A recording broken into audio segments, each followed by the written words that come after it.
That's just clearly an imitation.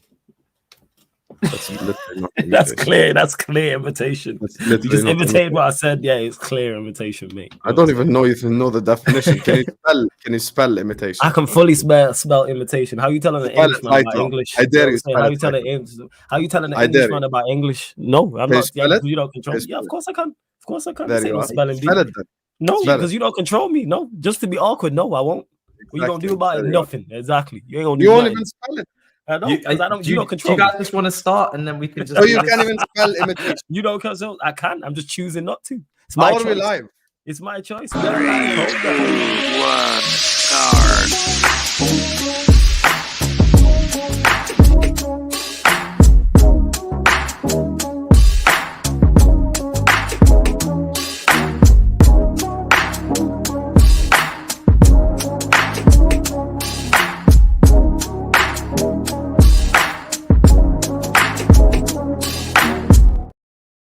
Yo, people, welcome back to the YouTube channel. You already know what time it is. It's time for another episode of Battle North.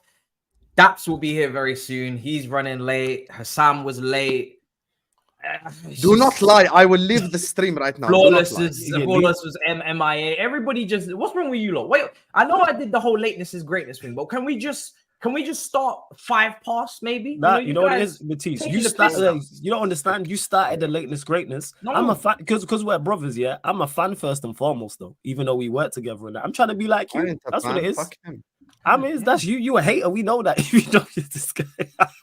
No, because he can't even be honest. Even when I'm on time, he can't even say he was here. You are right. Listen, I saw you in your space.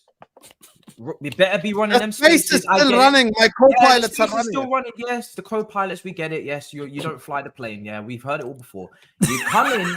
You're coming here at 9 past, and then you're like, "Oh, I'm on time. I'm on time." Meanwhile, the chat are waiting for you, anticipating you.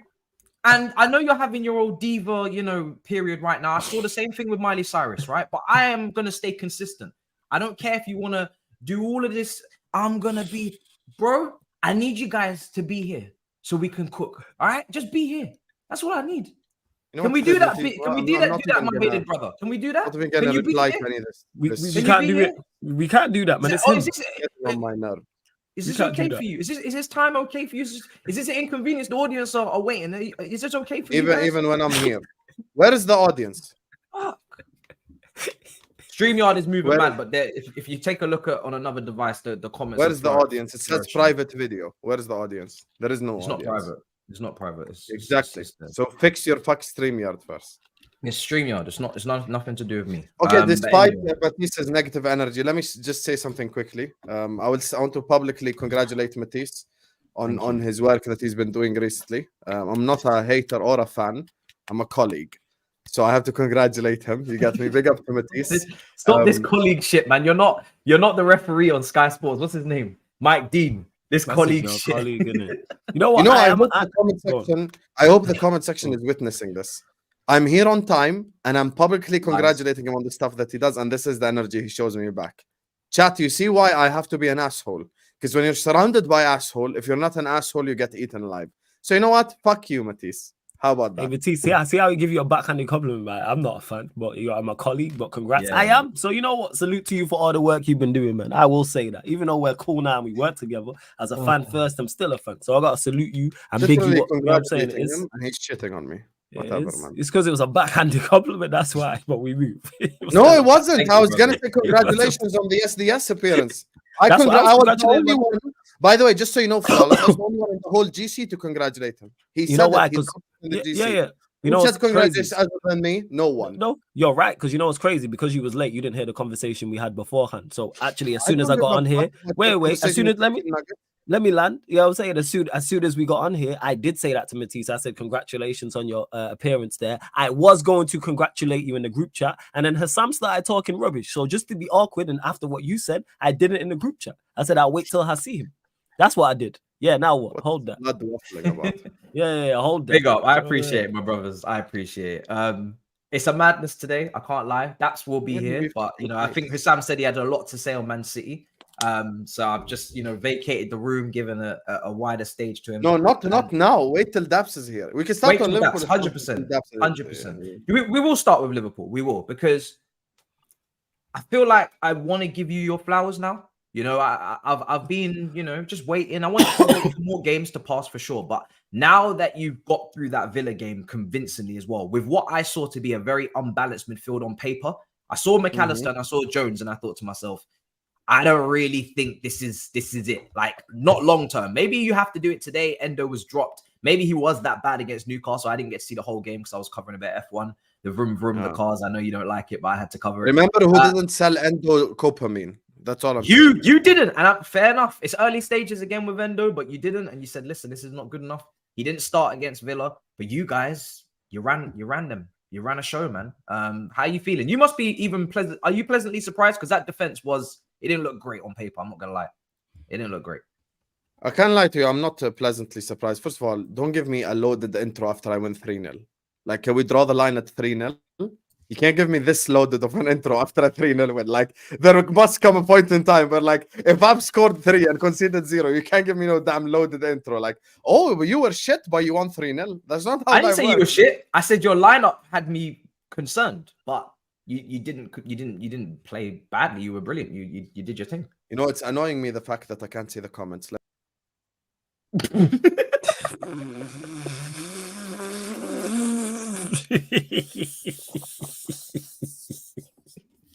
What was that? What was that? I just wanted to see the comments, but I still can't see it. So I guess it's because I set it up early and I hadn't had it ready with the thumbnail. I had to put it on private first. Then I gave you guys the link. And I don't know, maybe StreamYard is now moving in a way where if you put it on private, then you put it public when it's ready. They don't show you comments. Yeah, have it up on your trap phone. Get your trap phone and just get the stream up, and then you'll be able to see loads of them. There is no internet on my trap phone, brother. Okay. Jesus, wow, you're really taking that shit. Why would it be how can it be a trap phone with internet? It'd be pointless then. It's modern day, I don't know. I'm not a trapper, so I don't know. Clearly, you're teaching me. I'm not a trapper either. I'm just you get me. Okay. Yeah, I'm not a trapper. I just happen to have one of them phones. Anyway, unbelievable win for me.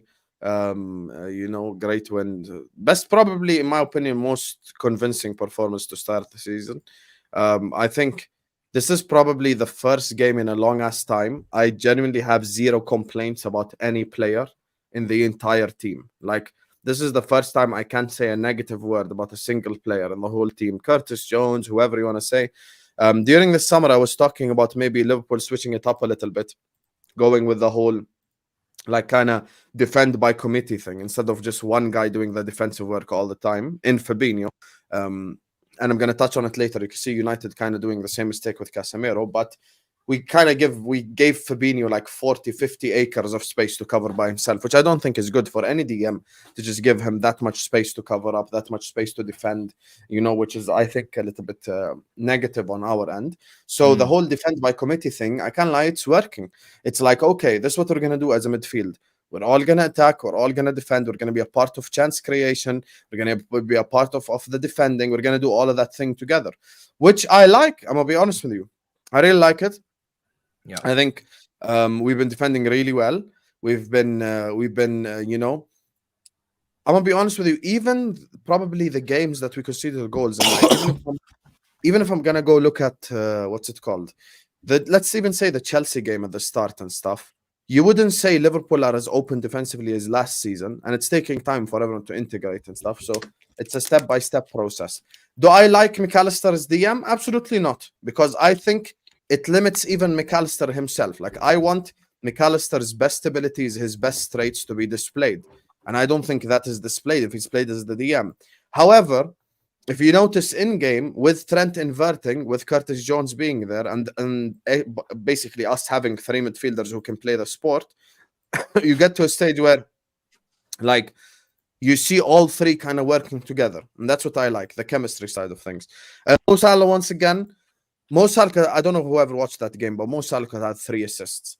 This whole Mo Salah doesn't create, and Mo Salah is not a playmaker and is not a creator. His ability has improved year in, year out. this is probably the best version of Salah I've seen. He created by himself 3. I'm not talking about chance, like just pass to someone and he shoots. Like he actually created 3 clear-cut scoring opportunities for Nunez. Nunez could have had a hat-trick of goals and Salah hat-trick of assists just to them two with each other. So the positives are there. There is chemistry between them. But Nunez, this is where we need to at least have a little bit level of consistency. Last week against Newcastle, it was 2 shots, 2 goals. I'm not expecting you to have 3 shots, 3 goals. Like, I understand no one's going to have 100% conversion rate, but at least score one of them. You know, that's the only disappointing thing. He hit the bar once, chipped it, hit the bar the other time. And then in the third time, he just had a bad miss from. It was a bad miss, yeah. I think he almost changed his mind of how to shoot, like how to take the shot on or to take the opportunity on mid. Do you see the cross from Salah for that one as well? Outside of the foot, Quaresma, very good cross. No, Great listen, cross. Salah's assist against Newcastle. He keeps improving. That's the mad part. Yeah. Like, I think this version of him now, this version of him now is better than the version from 5 years ago. Despite the version from 5 years ago scoring more goals. But I'll tell you why. The version from 5 years ago was not defended like this version. It's like now everyone knows, like, this is Mo Salah. I need to put 2 guys on him. I need to try limit him as much as possible.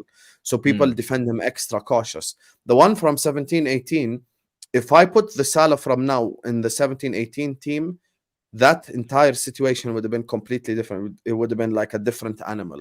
So, clean sheet. Massive positive, first clean sheet of the season. The only player that I have fought for consistently on Battle of the North last season, even Matisse can vouch, and Flawless. I've even criticized Salah last season. The one guy I have never criticized the whole year was Alisson. Yeah. And there's a reason why he's the best keeper in the world. Aston Villa get a header in the 70-something minute while it's still 2-0, and this guy just makes it look easy. Alisson's positioning is A1.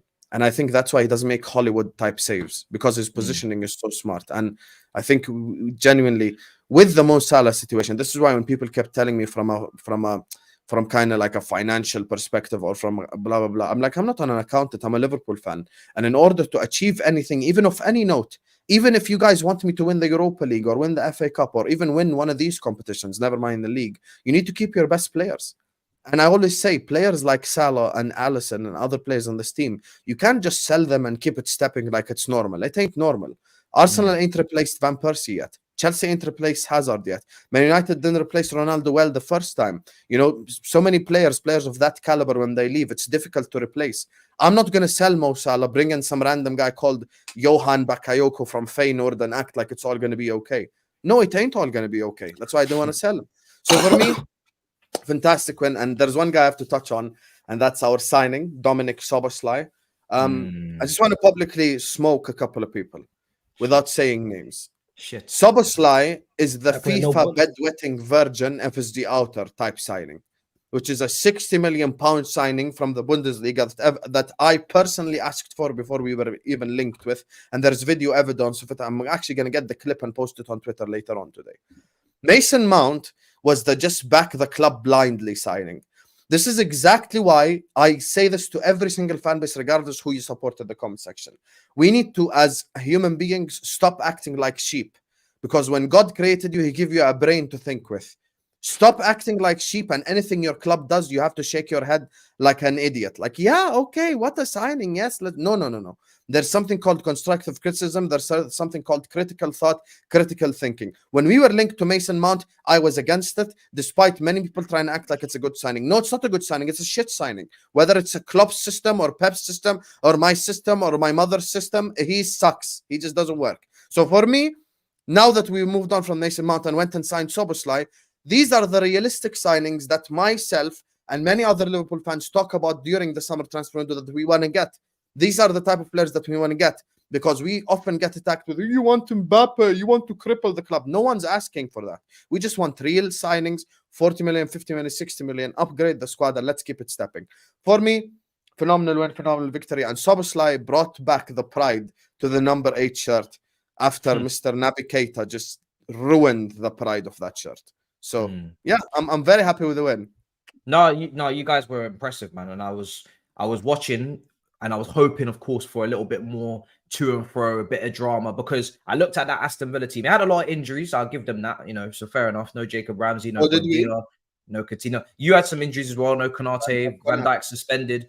So I was like, okay, we might get some jeopardy here. But they just, do you feel like they, from a Liverpool perspective, because I'm not trying to come off as a hater, because I've said in the title, Liverpool smashed the schedule, and I've called him Szobosslai. Do you know what I'm saying? Like, you guys had Liverpool, you had Chelsea away, you had Newcastle away with 10 men for 70 minutes. I don't care how you played, you get out with 3 points. That's, you got to give credit to that, regardless of if Alisson had to have a masterclass call. And then you beat Aston Villa, who's a very good team as well. You smashed the schedule. You had a tough schedule. You got 10 points out of 12. Ain't nobody arguing with that when you had business done very late as well, in terms of not all the guys in midfield for pre-season. Do you feel like Aston Villa showed you too much respect with the defense that you had out there? Did you expect like a Leon Bailey to start front three and it was going to be a tough day? Or do you feel like, nah, do you know what? When you come to Anfield, you have to go defensive, back five and shut up shop? Here's the thing. When it comes to this entire conversation you're having with Aston Villa, I think Aston Villa, you know, sometimes Flawless says something and he sometimes says correct information. It's not always he's wrong. Well, he always says you need to know your manager. And when Aston Villa got Unai Emery in there, they don't expect him to play beautiful, sexy football all the time, because that ain't Unai Emery. Unai Emery, when he goes away, I promise you, when he goes away to Man United, when he goes away to Man City, when he goes away to Arsenal, when he goes away to Liverpool, possibly even your club, Chelsea, he's going to play a lot more cautious. This is just who Unai Emery is. I'm sorry, like, this is just who he is as a manager. He's defensively cautious. And by the way, that's even a good thing for Villa, because we beat them 3-0 with them being cautious. So if they played open, expansive, what was going to happen then? How many counterattacks we would have got? We would have probably destroyed them by 5 or 6. Yeah. So yeah, I've got no problem with the way they played football. I think our biggest strength, and I don't want to say Flawless was right twice in the period of 30 seconds, but just like I said it and Flawless said it, our forward line is our biggest strength. And in my opinion, our forward line is the strongest line overall in the league. The best forward player is probably Haaland, but I'm saying overall, as a 5, as a collective, bench and starters, we have the best forward line in the league. So it's our biggest strength, and you can see it. It's just unbelievable combinations. You could go Diaz, Gakpo, Salah. You could go Jota, Nunes, Salah. You could go for straight up 3 direct goal scorers. You could go for the creativity side. You could go for the keeping the ball side. It's like so many different dangerous combinations we got. Even you could stick Gakpo on the left if you need be. You could play him false 9. Same with Jota. Diaz yesterday ruined Matty Cash's life. For anyone who watched that game, this is why you don't look at ratings, because you never ever look at app ratings. Never. Because the app ratings gave Saka stinker 8.6, and it gave Diaz ruining Matty Cash's life 6 out of 10. Yesterday, Matty Cash, he cannot say hi to his wife and his family after the game. He cannot, because Diaz took away his manhood in that game. My man ruined his life. Like, anyone who watched that game will tell you right now, Luis Diaz ruined Matty Cash's life. Like, and I loved it. And look, long it may continue, but I don't want to be negative now and put a downer on my win. But in the long run, we will suffer from said reasons that Husam said during the summer. But I hope I'm wrong. I'm gonna ask Flawless before I get back to you on that, because I know where you're going, and I am gonna poke the bear. But Flawless, where the transfer window is shut now. Like, looking at that Liverpool team, when Gravenberch comes into the fold, because obviously he wasn't involved. Like, do you have that? Where do you have that team, judging off what you've seen, like that Liverpool team, title race or top 4? Or, like, what do you expect from them? I said second. This is why their current form and them getting, I believe they've got 10 points from 12. Doesn't surprise me. I said it before, I said it again. Take Manchester City out of it. They have more creativity and more goals than anybody else. Everybody looked at their weaknesses, which, yes, is fair dues, like in regards to in the DM position. Is Gravenberch the answer? I'm not sure. I've been told he's more of an 8 than he is a 6. I don't know 110% because I've not watched him. We all know they need a centre back. Everyone knows that. Everyone can see their issues from a defensive standpoint. And that argument and that conversation is valid when you talk about them competing and winning a Premier League. I don't believe they are close to Manchester City. So we're talking being the best of the rest. And when you can score goals, it sounds so stupid, but when you can score goals, you can win matches. The biggest problem with my team is our creativity and lack of goals. Chelsea are the same. Arsenal, to an extent, are the same, but I don't think it's as much as an issue as the two I've mentioned. Spurs, we'll wait and see and find out. But with Liverpool, they have that, and it's throughout their team. So whether it's their fullbacks, whether it's their central midfielders, whether it's their wingers, or whether it's whoever's playing 9, they have more. So to me, as much as it pains me to admit, their form doesn't surprise me. Them scoring goals doesn't surprise me because they have more creativity and goals than everyone else. I wanted to be wrong on this. And when I said Liverpool second, people, even Liverpool fans, some Liverpool fans, I should say, looked at me funny. Like, how have you got a second?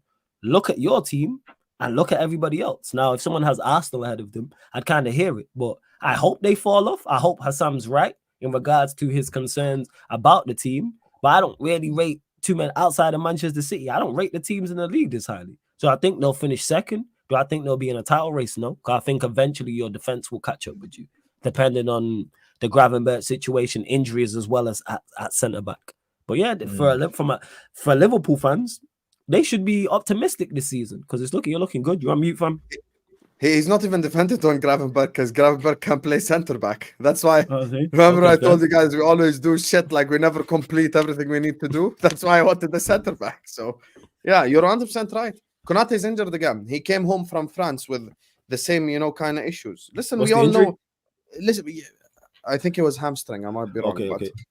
So listen, like my grandma could have told you Konate is injury prone. You don't need Husam or a flawless or Matisse to tell you that. Everyone knows this. So everybody knows that. I said it as well. I said it. Yeah, you said it. Final day of the window, we had an opportunity. We could have signed Bella Ketchup from Southampton. Yeah, on a loan. I'm a fan of him. I wanted him at United. I'm a fan of him. I like Bella Ketchup.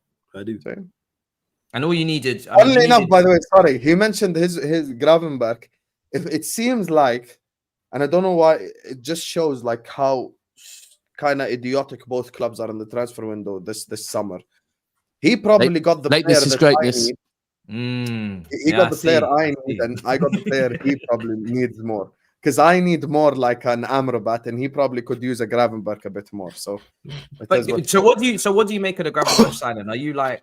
Big up to Daps in the building, of course, as well. What do you make of the Gravenberch signing? Because do you rate the player and it's just the wrong profile, or is it like how? Or do you think you can? Because it seems like a lot of people are telling me, I don't know, I don't really watch him that well because he didn't play much for Bayern. I haven't really seen him consistently since Ajax. People feel like, oh, maybe he can be molded into a 6, maybe. And obviously, you've like I don't think we're playing with you've molded Wijnaldum. No, I don't think we're playing with a straight 6. In that game against Aston Villa, everybody was just working. Everybody was working hard to get back. I get that because the only game we played Endo in, I think, was we started Endo Newcastle. Yeah, that was the only game we started them. I think. Look, with Gravenberch, a midfield 3 of McAllister, Gravenberch, and Szobosslai will only work if all 3 work defensively together. Because essentially, what he's saying is, I ain't gonna have basically a prototypical DM. We made 4 signings this summer. Szobosslai, absolutely ecstatic, buzzing. McAllister, very, very, very happy.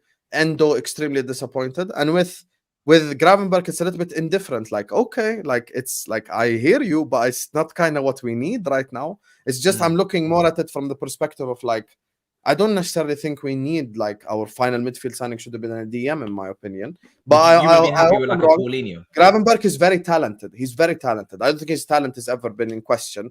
And if he left Bayern because of not having game time, then he must have had a conversation with Klopp and they must have spoke about actually playing football. So I think that midfield 3 is probably going to be our midfield 3 going forward. So they might do a double pivot thing. They might do a defend by committee thing. I don't know. I'll wait and see. With Gravenberch, I'm like, okay, he's talented, but I'm indifferent about the signing. I'm not very happy. I'm not sad. Let's wait and see. That's my thoughts.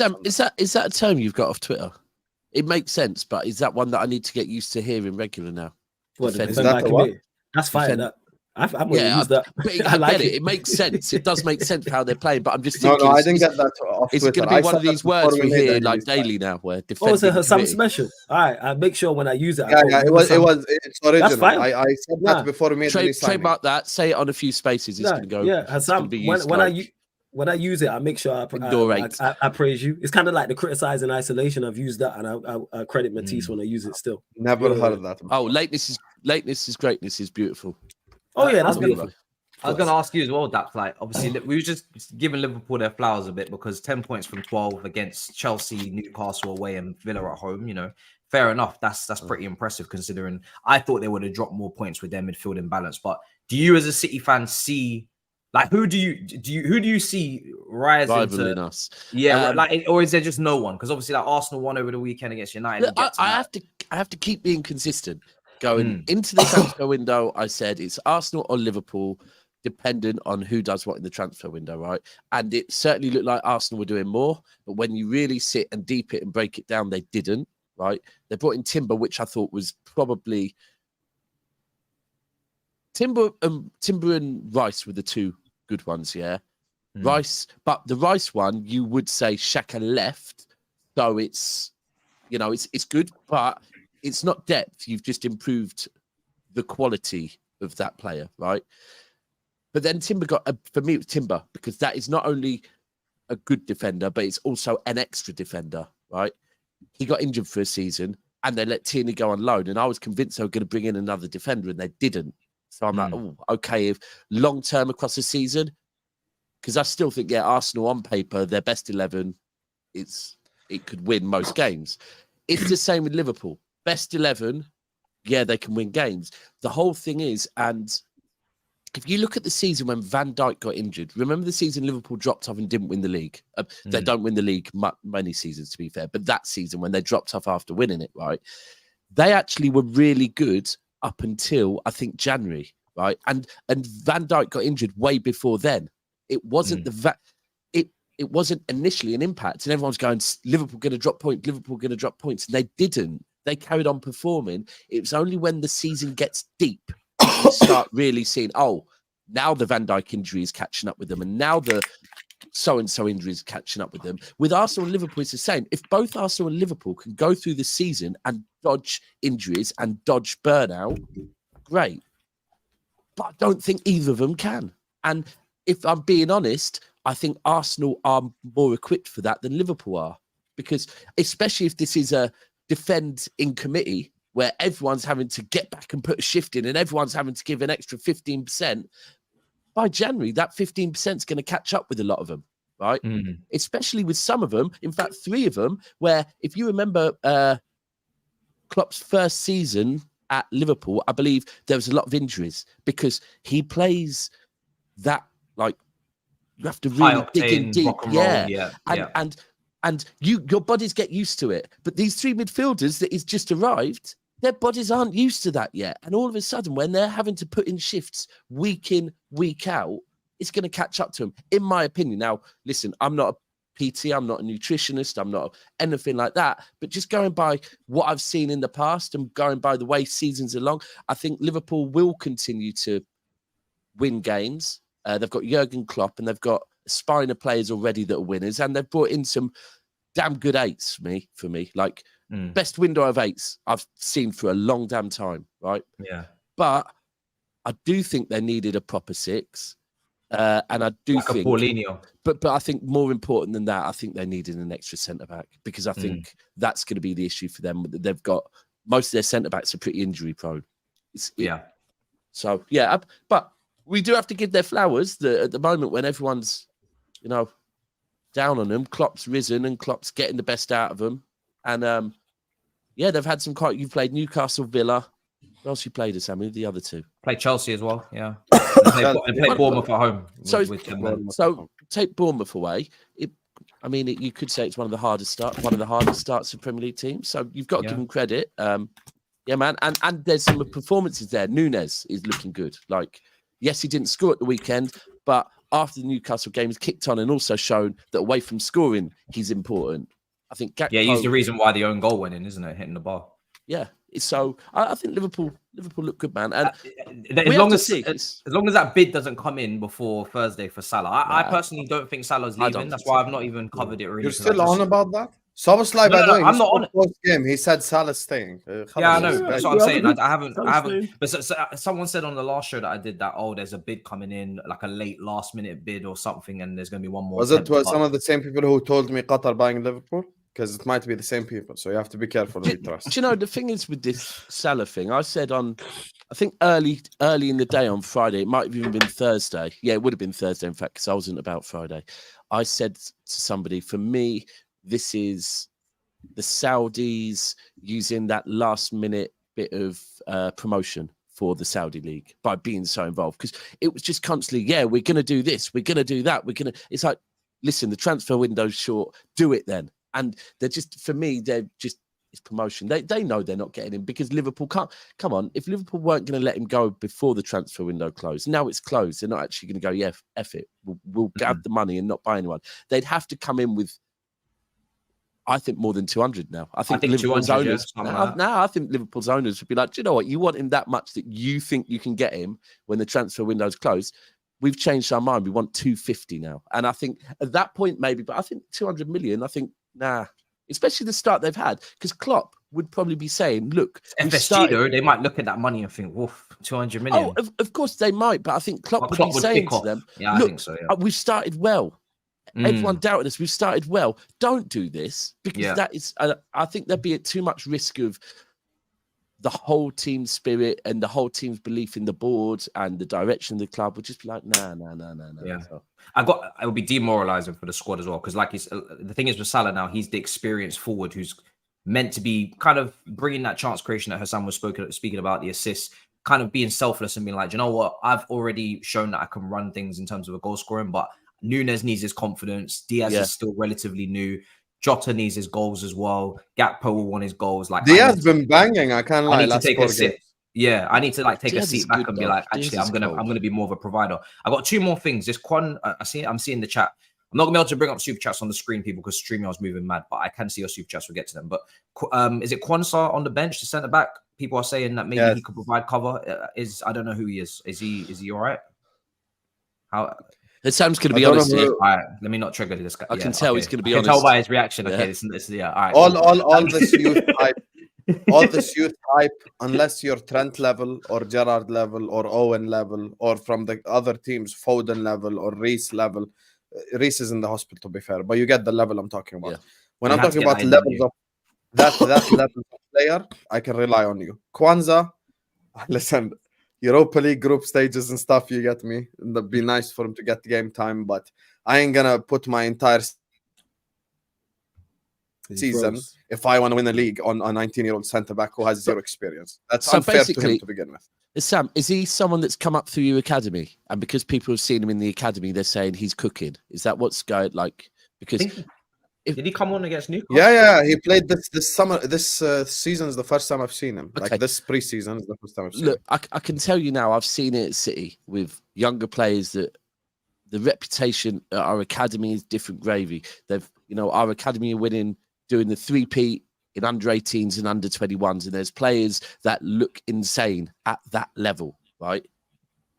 The jump from playing EDS, which is like under 21s, to playing Premier League is so different. Like the absolute best from City's academy, you see them around the first 11, and it's a difference. You can't. Especially crazy.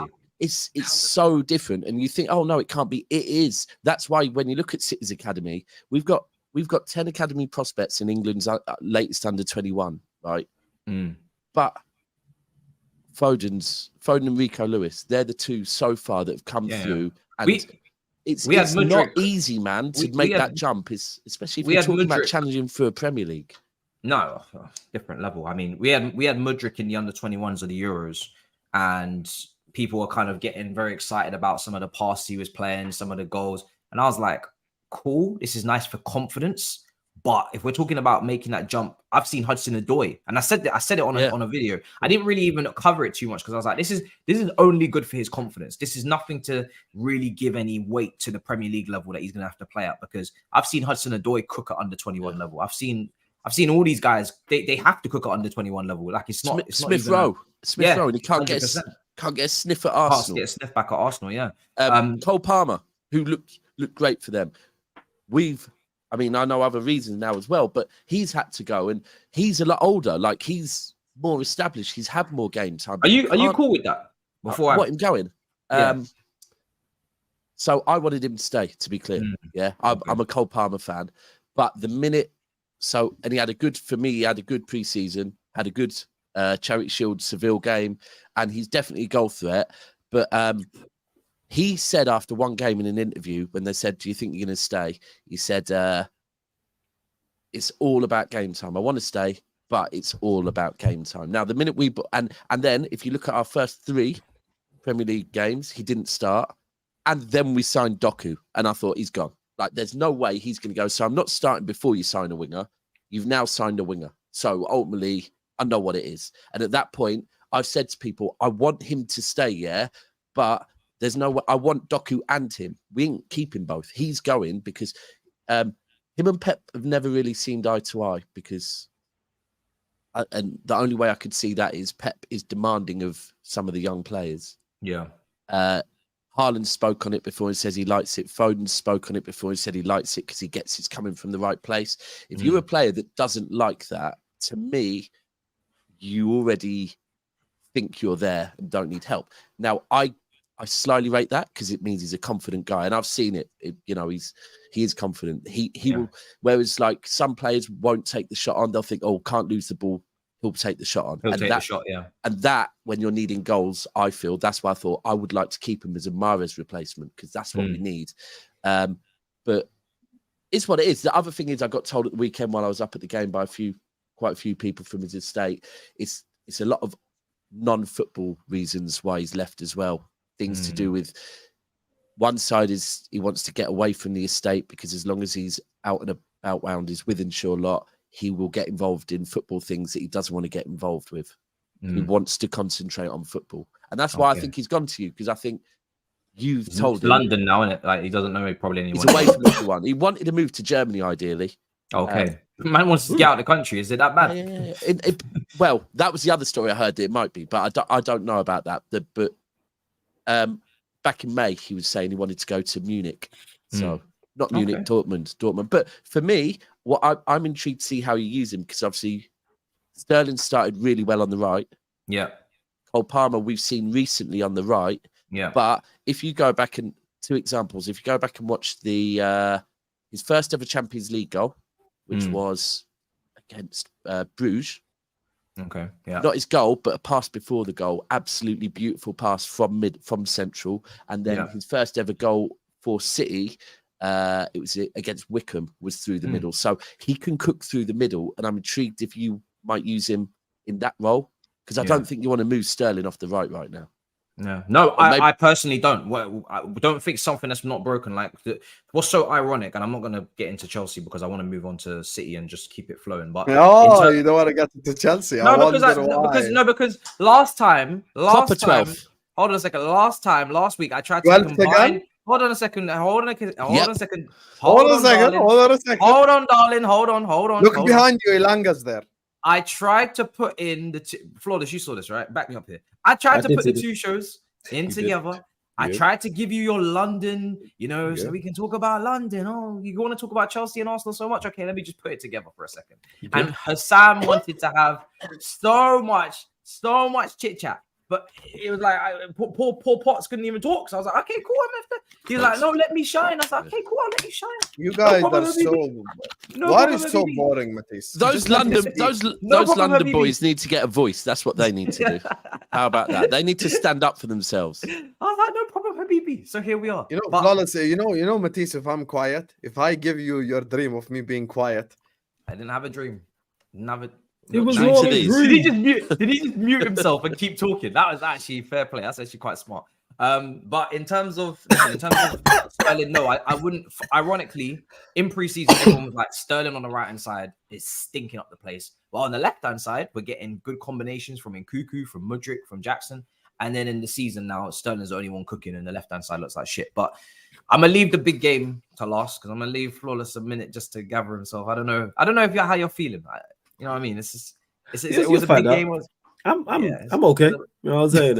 I'm okay. Like, I'm not completely distraught. Obviously, Daps will talk on the City game, but no, I'm not completely distraught by the game overall. The result, yes, but the performance, no. But I'll elaborate further. And Husam had a lot to say on City as well. He was very much warning me before the show. He's like, yo, I didn't say a lot on City. I said on everyone.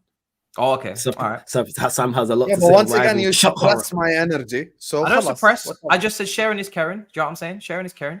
what part of being a panel is all about. You know what I mean? Sometimes you just gotta let someone else blow their load, but you're not interested in that. You just want to Pause. just Pause. Pause. You didn't even need to say pause. I didn't even try to make it like discreet. It was what it was. Yeah, it was very wild. Yeah. There you go. Like, Strong pause, you man. know what I mean? But yeah, Deontay couldn't get wilder. Jesus. You smashed up Fulham at home. There's a controversial situation apparently. There has to be with us, isn't it? Brought to my attention, and I just want to get your thoughts on it before we continue, because it was an important goal. I know a lot of people are trying to say, "Oh, it didn't really mean anything. You smacked them up anyway," but it was an important. Where are they going? What's going on? Am I not familiar? What's going on? Why are they running? That was mad at the same time, you know. Let him blow his load, innit? Well, Right. no. Don't leave me on the screen with this guy while you're talking them talks, please. That is what are these Did two he doing? not just say that? Did he not just say that? He did. He not why, just say why that? have you two both? Yeah, but that was a while ago. Like, Can you not blame me for that, for his words, Daps? He that was said a while that. ago. Your reaction time's mad late. If you're like that's Weird. They 15 both went seconds. at the same time, though. I mean, talking about blowing load. I don't know what you two are doing now. Anyway, yeah, it was controversial. I don't think it was that bad. Look, would we have beat Fulham anyway? Yes, I think we would have. But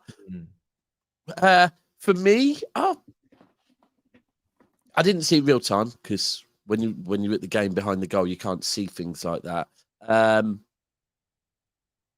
So it was a Kanji that stuck his foot out like he was going to kick it, right? But he didn't make contact. Therefore, I guess if I was to argue City's cause, I would say if he was going to put his foot on that, the goalkeeper would have changed his direction.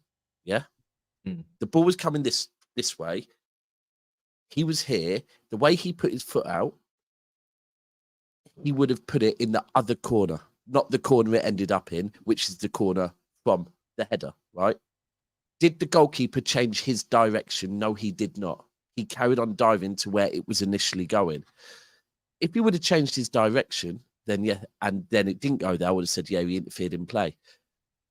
But I don't know the rules anymore. This is the thing for me. There's no black and white in football anymore, right? As far as rules, everything should be very clear cut.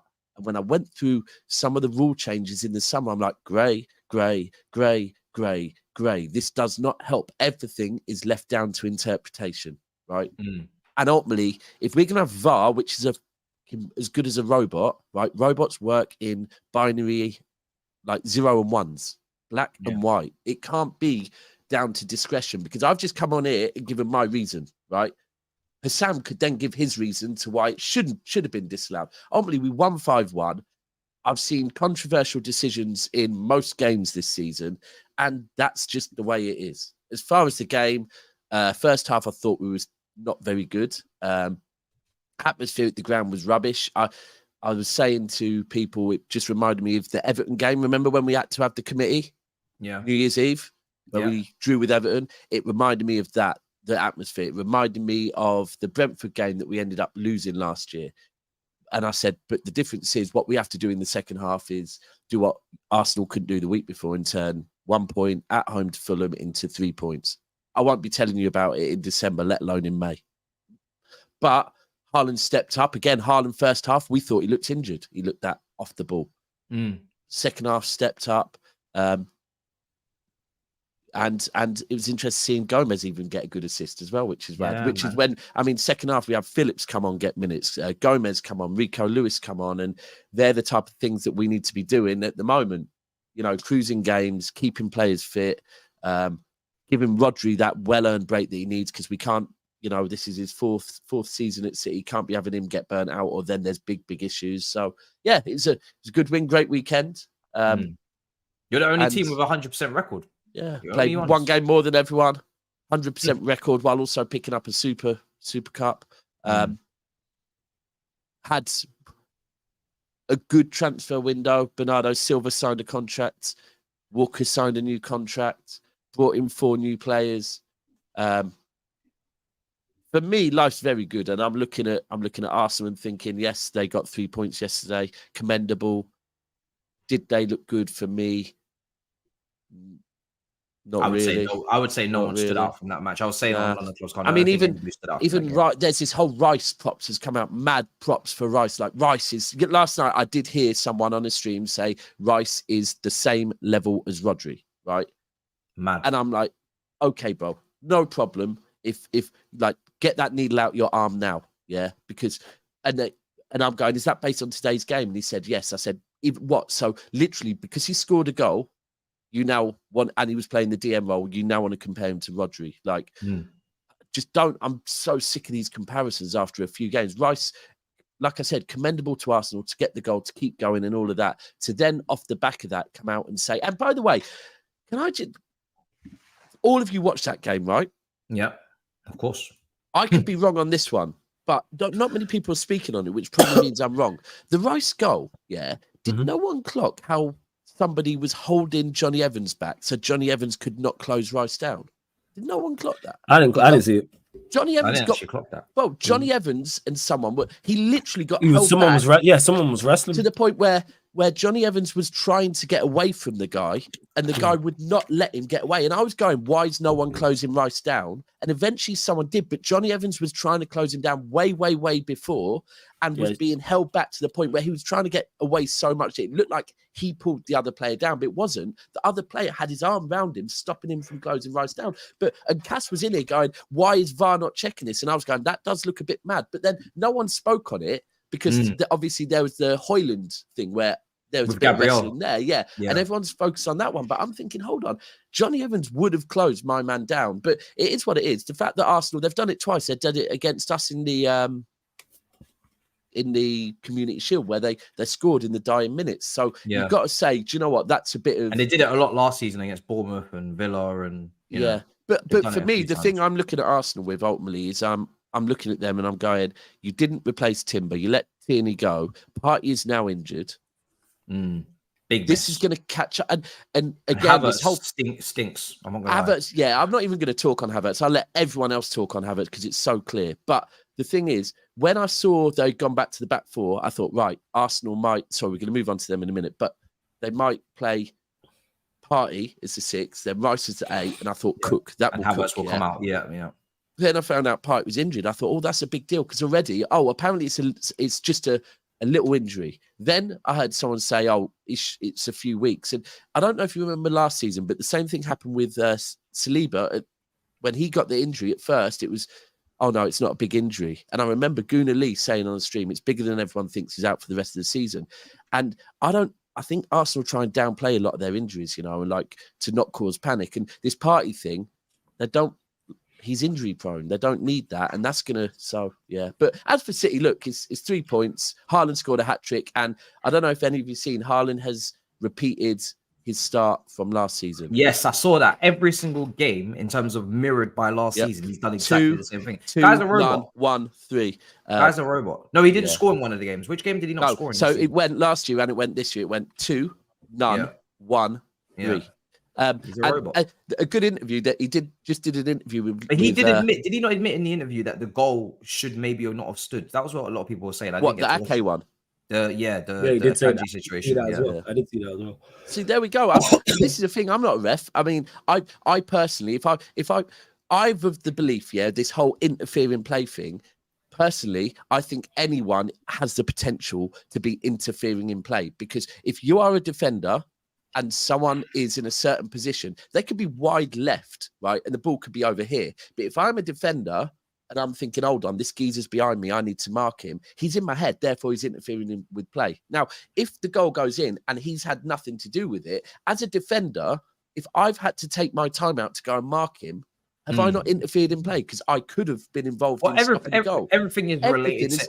But I think there has to be a line drawn. And when you're right in front of the goalkeeper, the line that's but when you're right in front of the goalkeeper in an offside position and you've thrown a leg, if he didn't throw a leg out, but he did, and then Leno's delayed reaction, and it's like you did kind of.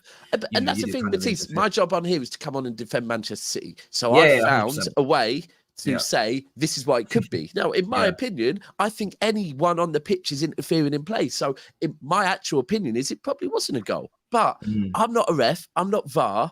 I'm a City fan. I'll defend City, right? So that's how it is. But yeah, and good interview to watch with Haaland, just to show how much of a nerd he is the one with KSI and Logan. Yeah, I've seen, yeah. And it's just like they're asking him questions. His answers are generally just pretty dry. And like, there's one where they ask him about going out. He's like, "No, it's boring. Why would I want to go out?" This man just eats livers, trains, and sleeps and eats and scores goals. That's all he does. He's not a real human being. He did let his hair down. I did see some images coming out of a club, but that was probably the only time I saw him being a human. Latest super chat. Good penalty from him as well, by the way. Yeah, no, 100%. And he needed that because he's missed 2 for us. So. Oh, in what, 2 out of the last 2? Yeah, in general. Oh, okay. Well, no, in general, I know City's penalty scoring ratio since Pep's arrived 70%, which is not good. And the fact that even Haaland in the community, Haaland and Rodri can step up and miss penalties, tell you what we're about with penalties. So it's good to see him take one and get that confidence back. So yeah, what was super chat? Sorry. Was their intent to? This is more on Akanji. Was their intent to play? That is good enough to create a doubt for the goalkeeper. As we I agree. It's just the goalkeeper. And my attempt to debugging that was he didn't change his position. He didn't change his direction. So it didn't interfere in play technically. But let's settle this spelling bee until Daps is here. I don't know. What was that about? We're talking about the star imitation because he was imitating me because he, imitation's the sincerest form of flattery. Oh yeah. Imitation publicly. I told you, man. You don't dictate to me. Anything you tell me to, I'm gonna say no. All right, cool. You believe that.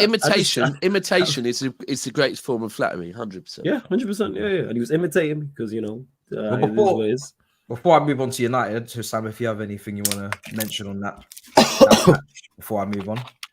Am I allowed to talk now, bro? This guy's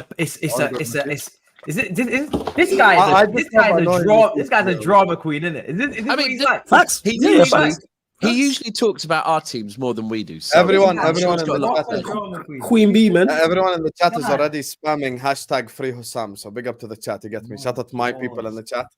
I just want to say I didn't interrupt anyone, so just let me express my emotions on that game. Here's the thing with the Man City game. Look, someone's got to call out the shit, and if no one is gonna call it out, I'm gonna call it out because every week it happens to someone else, and there's no consistency whatsoever. And the refereeing decisions are just gonna annoy everyone in this league because there's just no consistency whatsoever. The Premier League referees are a genuine problem for this entire league. I have never seen a top, like this is the best league on earth, the best league to watch on earth, most watched league on earth. And by far, this is the worst referees in the entire planet. I do not understand the inconsistencies. I don't understand the decisions that go 1 week one way, the other week the other way. 1 week a handball is a penalty, the other week the handball isn't a penalty. Stamford Bridge, when Van Dijk was heading it towards goal, the guy handballed it, it's not a penalty. Away at Spurs for Man United, it's not a penalty. The other week, someone just barely touches it with his hand, it's a penalty. It just makes no sense. That goal, Fulham were in that game. I don't care what anyone says. Fulham was 100% in that game when it was 1-1, and he was 100% interfering with play. And if I showed my mom, who doesn't watch football, that goal, she'd have said he was interfering with play. The guy jumped, tried to backheel it. It cannot get more obvious than this. And the goal was not after VAR. Like, forget the on-goal. That's the worst thing. It's after VAR, isn't it? Yeah. Yeah, the in-game referee didn't see it, no problem. Like, who gives a fuck? The referee didn't see it. There was many people in the way, whatever. The offside. When it goes to VAR, and you see Akanji jumping, trying to backheel it, that's not just getting into the line of sight of the goalkeeper. That's him actually making an attempt to win the ball. That goal should have been ruled off. And you see the Fulham players, after that goal, they're like, they fucking gave up. They're like, fuck this game. They all just got real angry. Marco Silva was upset on the touchline. I understand where they're coming from because they were in the game.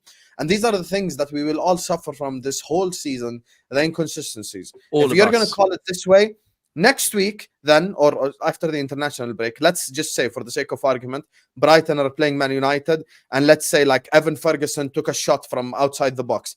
If I see any Brighton player in the line of sight of Onana, that goal cannot get ruled off now because of this goal didn't get ruled off. So you either keep it consistent all the way throughout or inconsistent all the way throughout. It's you want to rule the game a certain way, rule with an iron fist, and just make it clear to everyone. If this right here, if the Akanji one is not ruled off for interfering with the line of sight and making an attempt, then no goal this season should be ruled off unless the guy touches it, basically. Because we're just full of shit at this point if we just can't make crystal clear decisions. Forget once again, if a guy sitting behind the monitor in the VAR cannot go speak to the referee and go like, this is obviously an attempt on goal, then let's just lock it off and let's just give these referees all new training programs, new training regimes, and just send them to actually go, like actually understand the game, because they clearly have a problem with making consistent decisions. And every week, we may laugh at different clubs because we're all rivals and stuff, but at the end of the day, this is the one thing where the entirety of the Premier League needs to come together.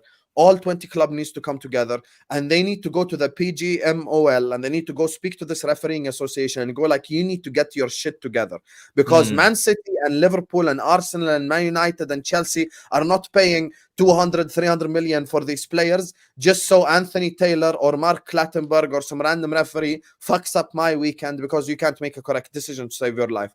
Unbelievable inconsistencies, handball inconsistencies, offside inconsistencies.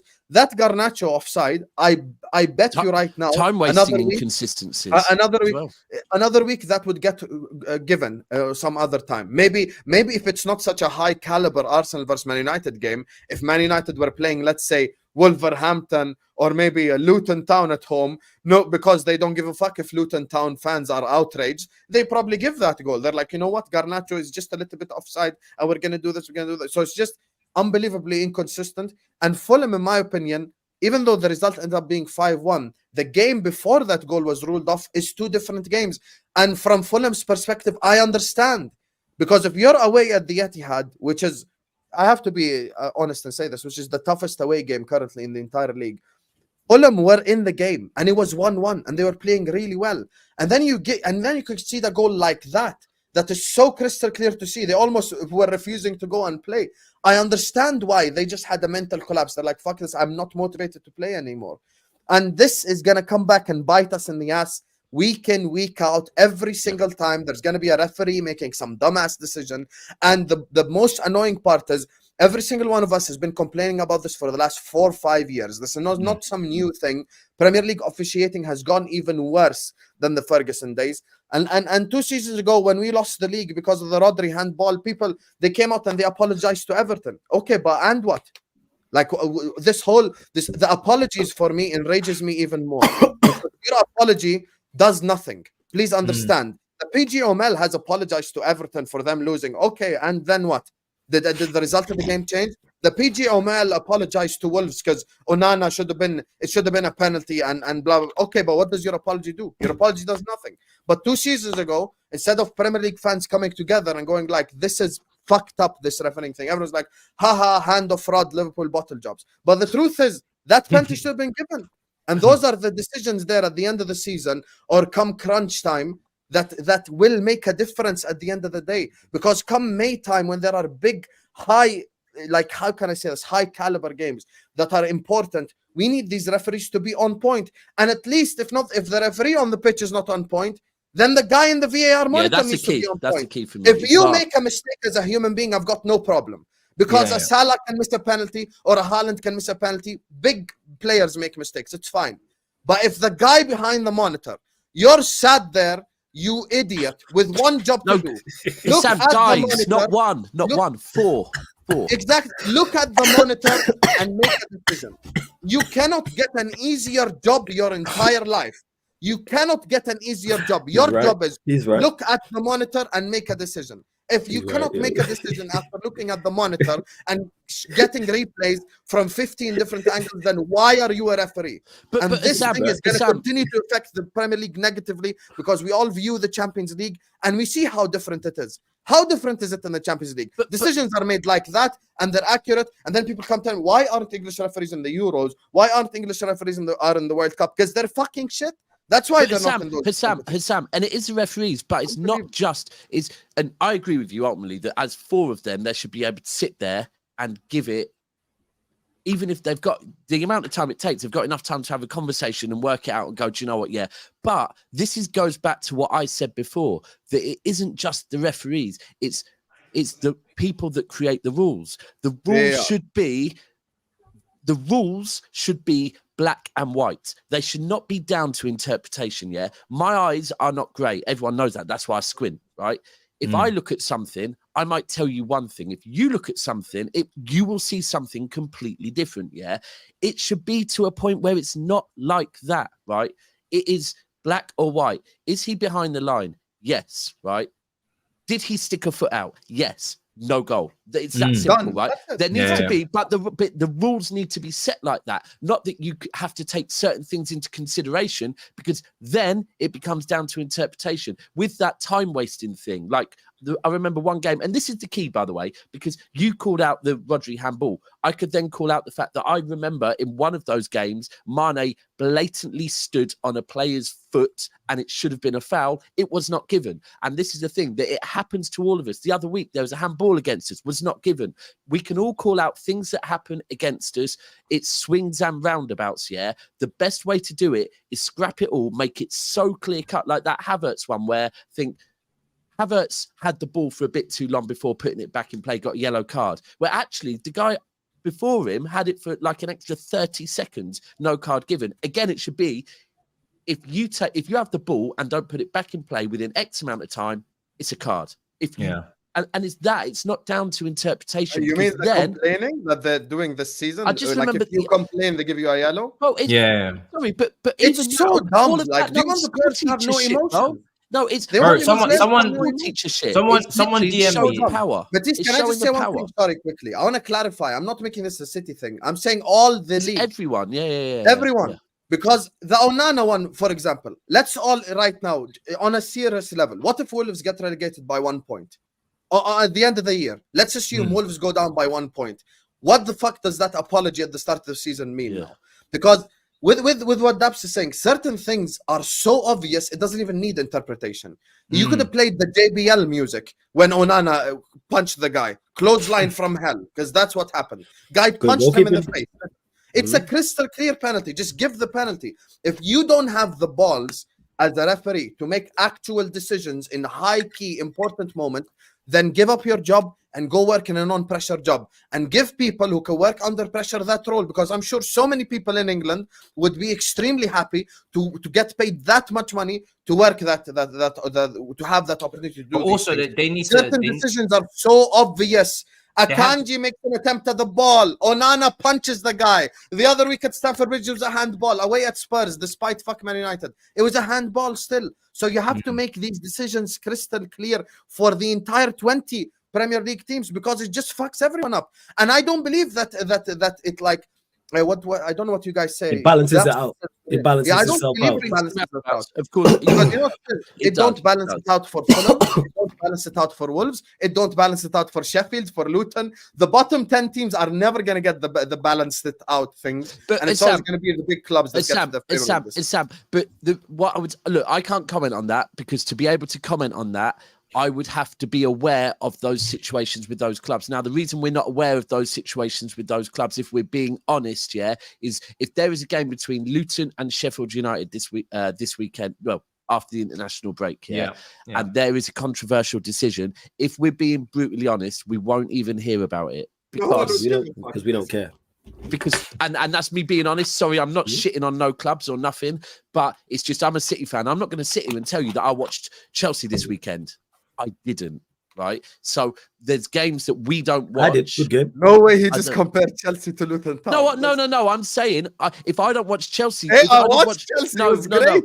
I did, bro. I was literally. I watched. It was a 3 o'clock kickoff. To be fair, it's fine. Yeah, I was at the game, bro. And after the game, I'll be honest, I was drinking. I didn't stream. I didn't watch match of the day. I did nothing. I drank alcohol. I didn't this weekend, apart from the Arsenal Man United game and the City game. Actually, and the Luton game, because it's Friday night. I watched no other games. People are spamming Szobosslai as well. They want Szobosslai's dive. You watched Luton Town and West Ham? It was Friday night, bro. It was Friday night. I was watching Roma and AC Milan, and then Luton West Ham was on at the same time. You watching this? You got to remember, what's that? He's putting up the Premier League table. Bro, I live 15 minutes from Luton, so it's one of those ones where, I watched it. First game, wanted to see how there was how at it was home, and whatever. So all right, cool. So let's move on to the main event, because Man United. Big up Elanga, man. Yeah. Man United. Can I just big up Elanga? Listen, he made the move from Man United. Great winger. You know, he was clearly, you know, Ten Hag values training and stuff. So Elanga made that move, you get me, to Nottingham Forest, and he's bang again. My man looked like Ronaldinho. Gusto got fucking roasted. The entire defense got roasted. Caicedo's out here looking like a stripper. We had a super chat saying, waiting for Sam's cooking tonight. Everyone is welcome to the party. Like and subscribe. Is this you giving the people what they want? I mean, I always give the people what they want. Am I not a man of the people? You're the starter. The main course is coming. You know, Daps, forget all the starter talk. On a real, forget the fact it's better than North. Are you not embarrassed, Matisse? Like, why are you here? Do you not feel shame? Do you think I'm proud? Do you think I'm proud? Do you not feel shame? Is this why you're fucking wearing this is the only show today. This is the only show today where, by the branding, by the advertising, Chelsea are not involved. I've already spoken about Chelsea twice. I've been cooked twice. Didn't you advertise? I'm gonna get cooked. I'm gonna get cooked later. Would you like to spare your I brother don't even a want break? you to speak about Chelsea. I promise. I'm just asking. Are you not embarrassed? Honestly, just read. Are you not ashamed? No, I'm not ashamed. I'm proud. Didn't you advertise a Gusto box once? They recipes come in them and you cook them. Yes, it was Hello Fresh. Oh, are you not like ashamed? Honestly, No, I just don't understand where your shame is. No, I'm proud, bro. I see because Daps said, you know, Liverpool had a tough start. You could even argue City had a tough start. What kind of questions are these? What kind of questions? You can even argue. 1 second. You can even argue. No, you don't argue. It's the truth. Flawless had a much tougher start. You played Luton, West Ham, and Nottingham Forest, and came out with 3 points. I am a subscriber to Matisse. Make sure you subscribe to his channel. 4 points. This guy, let's be factually this guy after the draw with Liverpool publicly said, we are gonna win 7 out of 7. Sorry, 8 out of 8. I didn't say we were going to. I said we need to win 7 out of 7. 7 out of 7 winnable games. So far, it's 1 from 3. They were winnable. So far, it's 1 from 3. West Ham win. Luton Town, they won. I mean, Luton Town. First of all, what is a polar bear doing in Arlington, Texas? That's just embarrassing from Luton Town. With the last club, they just played Nottingham Forest. The same Nottingham Forest that bottled it against Man United. The same that they were 2-0 up within 5 minutes. Flawless told you last week. They couldn't have helped them more if they wanted to. Is the team that you lost at home to. Caicedo is embarrassing mistake. Thiago Silva, embarrassing mistake. And he just slots it past Sanchez. And finish, to be honest. It was a very good finish. And this is why when we have constructive criticism of Chelsea, they call us jealous. I'm not jealous of Todd Bowley. I don't want these dumbass contracts because now, 2 years from now, if Mudryk still sucks, who's going to buy out a 5-year Mudryk contract? Who's going to pay him the 21 million in salary that he's going to get in 5 years?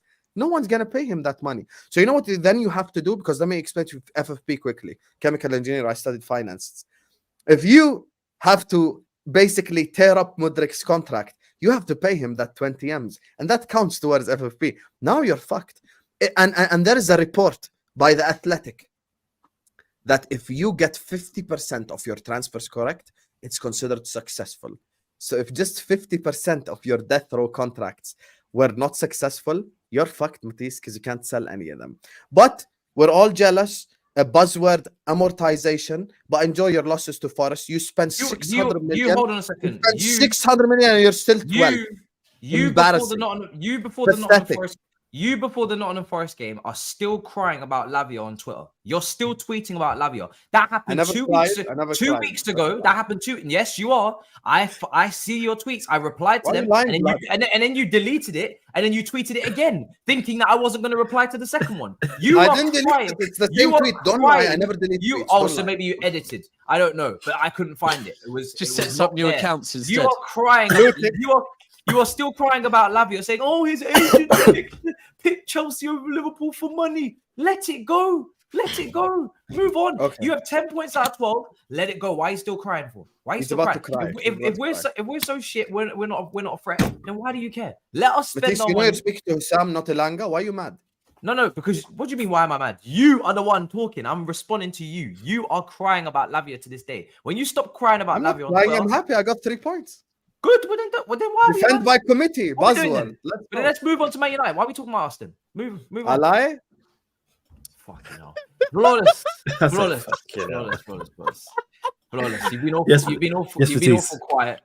We've been awful quiet. Let people talk in it. Let people get their things to their chest. In a day where the winners are, lined up at the bottom of the screen, enjoying life, winning games, I would like some help from you to navigate through today. How talk to me about that, man. Don't drag my brother flawless. He ain't no. Don't drag my brother flawless. Don't drag him. Why are you dragging flawless? Don't drag him into your little shithole because he lost to Arsenal away. You lost to Forest at home. Don't try to do like we're an equal thing. You ain't equal. He beat Forest. We're right next to each other in the table. We're my brother right next to each other in the table. Are we not right next to each other in the table? Yeah, we're talking about the table 4 game weeks and 4 matches in, 38 game week. It's hilarious. But yeah, in regards to the game,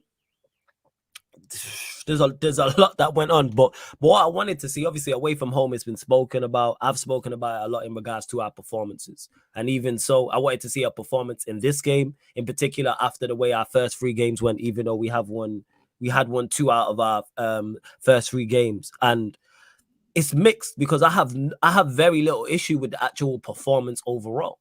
And I'm not going to talk about personnel and what we need to improve on. That's a whole separate conversation. I'm talking about this game in isolation. And in regards to it, I wanted to see a performance away to a Big Six side. And we did that. We set away. The manager set us up correctly. Tactically, we was on point. We limited Arsenal going forward. Were we limited going forward? Yes. But I expected that because I know we lack creativity and I know we lack goals. So that wasn't a shock whatsoever. We had enough of the ball to go forward. So yeah, and like I said, Arsenal are very good going forward, and we did limit them. Our midfield looks solid. That was more reverse of Manchester United last year because the vast majority of all our good results, like 99.9%, came from us being strong defensively, and we were that. Onana was fine. The back four was fine. Eriksen was in there next to Casemiro. The balance was fine as well. And we limited Arsenal. Like I said, Saka was quiet. Martinelli was quiet. Nketiah was quiet. Odegaard, minus the goal, was quiet as well. And we took the lead. And I can't say deservedly so because we didn't create a lot, but we was in the game and we were competing. It was a solid performance. That's the good part. The bad part is we gifted them 2 goals. And them first 2 goals are absolutely unforgivable. And that's nothing to do with tactics. That's nothing to do with style of play. That's not lack of skill. That's just lack of concentration and not being switched on. That's why them 2 goals there we conceded are completely unforgivable. Talking about the first 2, just to clarify for people, absolutely unforgivable. The first one, you've just scored. Keep it tight for 5-10 minutes. You've legit just scored, just gone in front, deservedly so. You could argue we've kept them quiet. The crowd's quiet. We're in a position of strength. I'm saying Rashford just scored a good goal. Piece of brilliance from Eriksen. Great pass. Great goal from Rashford. Keep it tight for 5-10 minutes. What do we do? Odegaard we got every man behind the ball. Odegaard free shot from the edge of the area. What is going on? Nobody. How is that happening? And people can blame like Eriksen wasn't closest to him, but I'm saying before that, that's the whole team because the whole team is behind the ball because they've scored from their kickoff. Somebody bring somebody down. Do something. In regards to the second goal, Rice. I called it on my watch along. I've seen this team chuck it in away from home. I said, they're going to go check my watch along before the corner. They're going to score from this. I called it. I legit called it. Me and Saeed were shocked. I'm not going to lie. I was not shocked. And he hung up the phone. He deserved it for him to hang up. The reason why I'm not shocked is because, one, I've seen this team chuck it in away from home when the going gets tough. And after Garnacho goals has been ruled offside, whether it's offside or not is a whole different conversation. I'm not even getting into that because I never ever blame VAR for Manchester United results going wrong. You have an hour and a half, sometimes more, 100 minutes to alter the game. Referees are going to make mistakes. What Husam said was spot on about the referees. We know the referees are bad. So I'm not hearing that. You have ample opportunity. It's nothing to do with the referees in terms of the 2 goals we gave away. We gave away 2 awful goals you shouldn't give away. So in regards to the corner, it's the last minute at the Emirates, 1-1. Draw would have been a good result. To me, would have been a fair result. And Rice has ample time to bring the ball down, wind up, and shoot. And you know how you know it's not an accident? Because it happened in the first half. Because Nketiah did the exact same thing. Where a cross came in, and Nketiah brings the ball down. You know what I'm saying? Brings the ball down, and I think he passed it, and the shot was blocked, or he had a shot. The point that I'm making is that's just basic organization. That's just basic being switched on. But I know this team. And I know what they're like. So in regards to Rice and Rice with the second goal, that's on us. That's just awful defending. The third goal, you're chasing the game. So that can happen. I'm not really too fussed about that. But we set up to win that game. The manager, I can't really have too many complaints in terms of that game solely in isolation by itself. We should have got something from that game. But I've seen this team chuck it in away from home before. But I am pleased with the performance is too much, but content with the vast majority of it. Like, it's something to at least build on, because I was dreading going into that game. Because that's the best we've played. That's the best performance we've played for the vast majority. It's like, go on. Obviously, like, you guys cancel each other out. I don't think any. Go on. Well, I don't know. It's maybe I'm still reminiscing about what Man United were. Flawless gave very good, by the way, very good analysis by Flawless. No, he did. I don't think anybody in that game stood out in terms of both sides, in terms of Arsenal as well. Like, Saka didn't come away with a break. Gallo did better than maybe we expected. Gallo locked up Saka. He locked him up. Yeah, but we nullified. But the thing is, I've seen you nullified them. They nullified you. Us from a defensive standpoint, like I said, this is why I said last season that was our strong point, and we did that. Like, the goalkeeper, the back four, Casemiro and Eriksen in front of it was no issue. The problem was our front four. But the reason why I'm not getting onto the front four, because I know the levels of the front four. It's just Rashford. People criticize. We didn't call, but the reason why we didn't cause them any issues is because it's all on Marcus Rashford. If because people will criticize him for his overall game, I hear that. But at least even when he's at his worst, he has moments. I would love, I am on my knees, pause, for our other attackers to have moments. They don't even have moments. Martial don't have no moments. Bruno, as good as he was against Forest, and I give him full credit for the Forest game because he was integral in us performing. I knew people like, oh, why do you get onto Bruno Fernandes all the time? I knew he was going to disappear. That is Bruno in a Big Six away game. He's not the entire time he's been here. He's never performed. From a defensive standpoint, off the ball, fine. What did he give us going forward? Nothing. Same with Anthony. Give us going forward, nothing. And what's crazy is 4 out of the last 5 goals we've conceded, so 2 against Arsenal, the 2 against Forest, are just basic organization. That is a major concern for me, because we're not being carved apart by creative brilliance or players doing genius things. We're gifting up goals, and if you continue to gift up goals, you are gonna lose matches. Against Forest, fortunate enough, we gifted them 2 goals. We had enough quality to get back in the game, but Forest at home are nowhere near as good as Arsenal away. Arsenal are a much better side, and you can't gift up goals to them. We should have got something from that game. And if we get something from that game, we're having a whole different conversation. And again, like I said, people mix the 2 arguments, because people keep talking about, Ten Hag outside of that game and the personnel we have. As a whole, I'm talking in isolation with the game. We all know our attack's no good. This is why I banged on this channel all summer long about we need attackers. We don't have enough creativity and we don't have enough goals in this side. And the crazy part is we had enough of the ball. People want to talk about possession. We had more possession than them in the first half. We just can't do anything with it because we rely on Rashford, Eriksen, Casemiro. Why we were relying on our pivot and not the rest of our attackers to create and score goals is crazy. Because Eriksen's the only midfielder we have who plays that pass. Rashford's the only attacker we have who scores that goal. And it takes 2 moments of brilliance for us to create. It's like, and then people will pile on Rashford, which I don't get. But it's just unfortunate the way it went. But if you don't defend properly, that's what's going to happen. And we need to pattern up, because we've done the same against Arsenal, where we gifted him 2 goals. We did the same against Forest. And now this is a real big concern, because it's 2 games in a row. I'm seeing our attack is already a concern, because we've scored 5 goals this season, and Rashford's been involved in 4 of them. And people will get on him. If he don't play, we don't score against Arsenal. If he don't play, we don't beat Forest. And I'm not saying all hail him. His overall game needs to improve. But he's out there by himself. He's alone. There's no help whatsoever. So people will tell you how bad he is and all the deficiencies, and he has no footballing IQ and all this, which I believe is over the top in terms of the criticism. Who's getting help? Hairline was a plus, though. His cameo was a plus. He was what I expected, and I believe would be a help.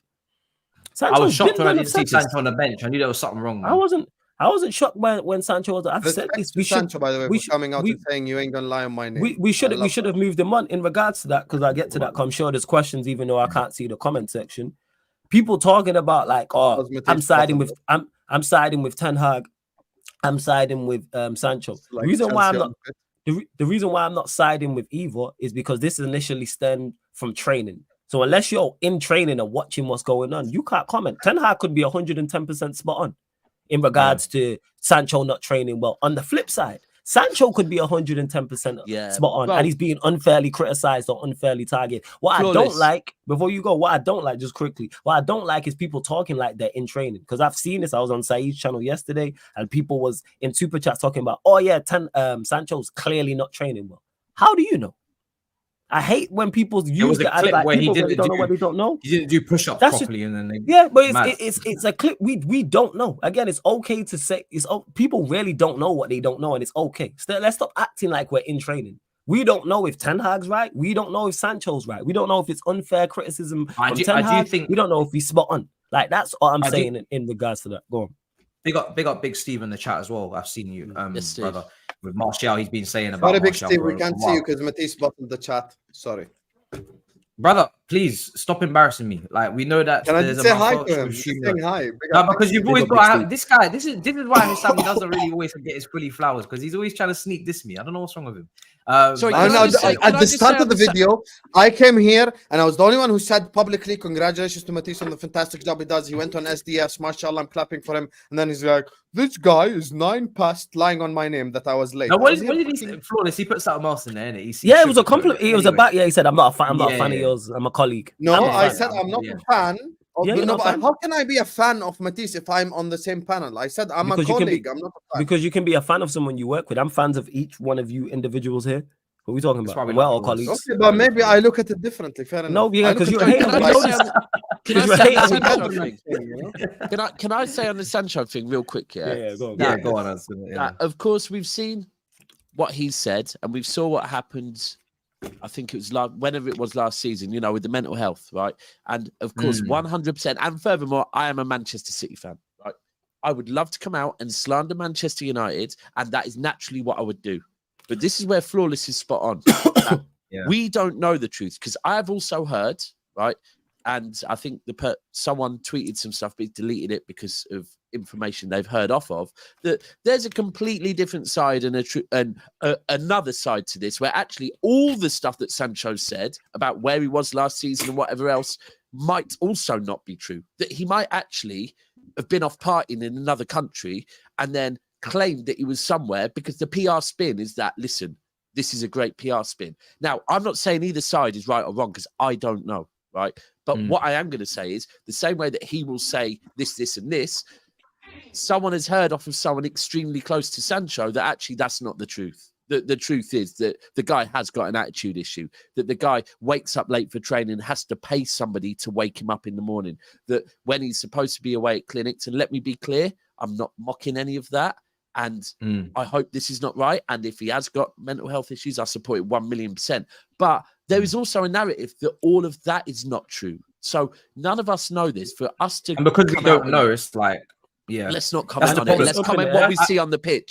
And that's it. It's regards to, because we don't know. And that's what I don't like, is people running with it and saying, oh, well, Ten Hag's 110% right, or Sancho's 110% right. What I will say is, I don't like managers criticizing publicly. Personally, I don't. But if he did do that, I understand. And on the flip side, if Sancho is being unfairly targeted and Ten Hag comes out and says that, and he responds publicly, cool, I get that. I would. The reason why I don't even hear the attitude thing is because when I've worked at workplaces before, I've been told that, oh, you have an attitude problem. When you're asking tone, whether it's me, Matisse, Jadon, Sancho, and you talk back, you know what I'm saying? Then you get that. Then it's easy to get labeled with it. Again, people talking about Jadon Sancho, oh, he has an attitude problem. How do we know this? Unless you know him, I'm not hearing that. Unless you know him personally, because we've seen the same with Paul Pogba.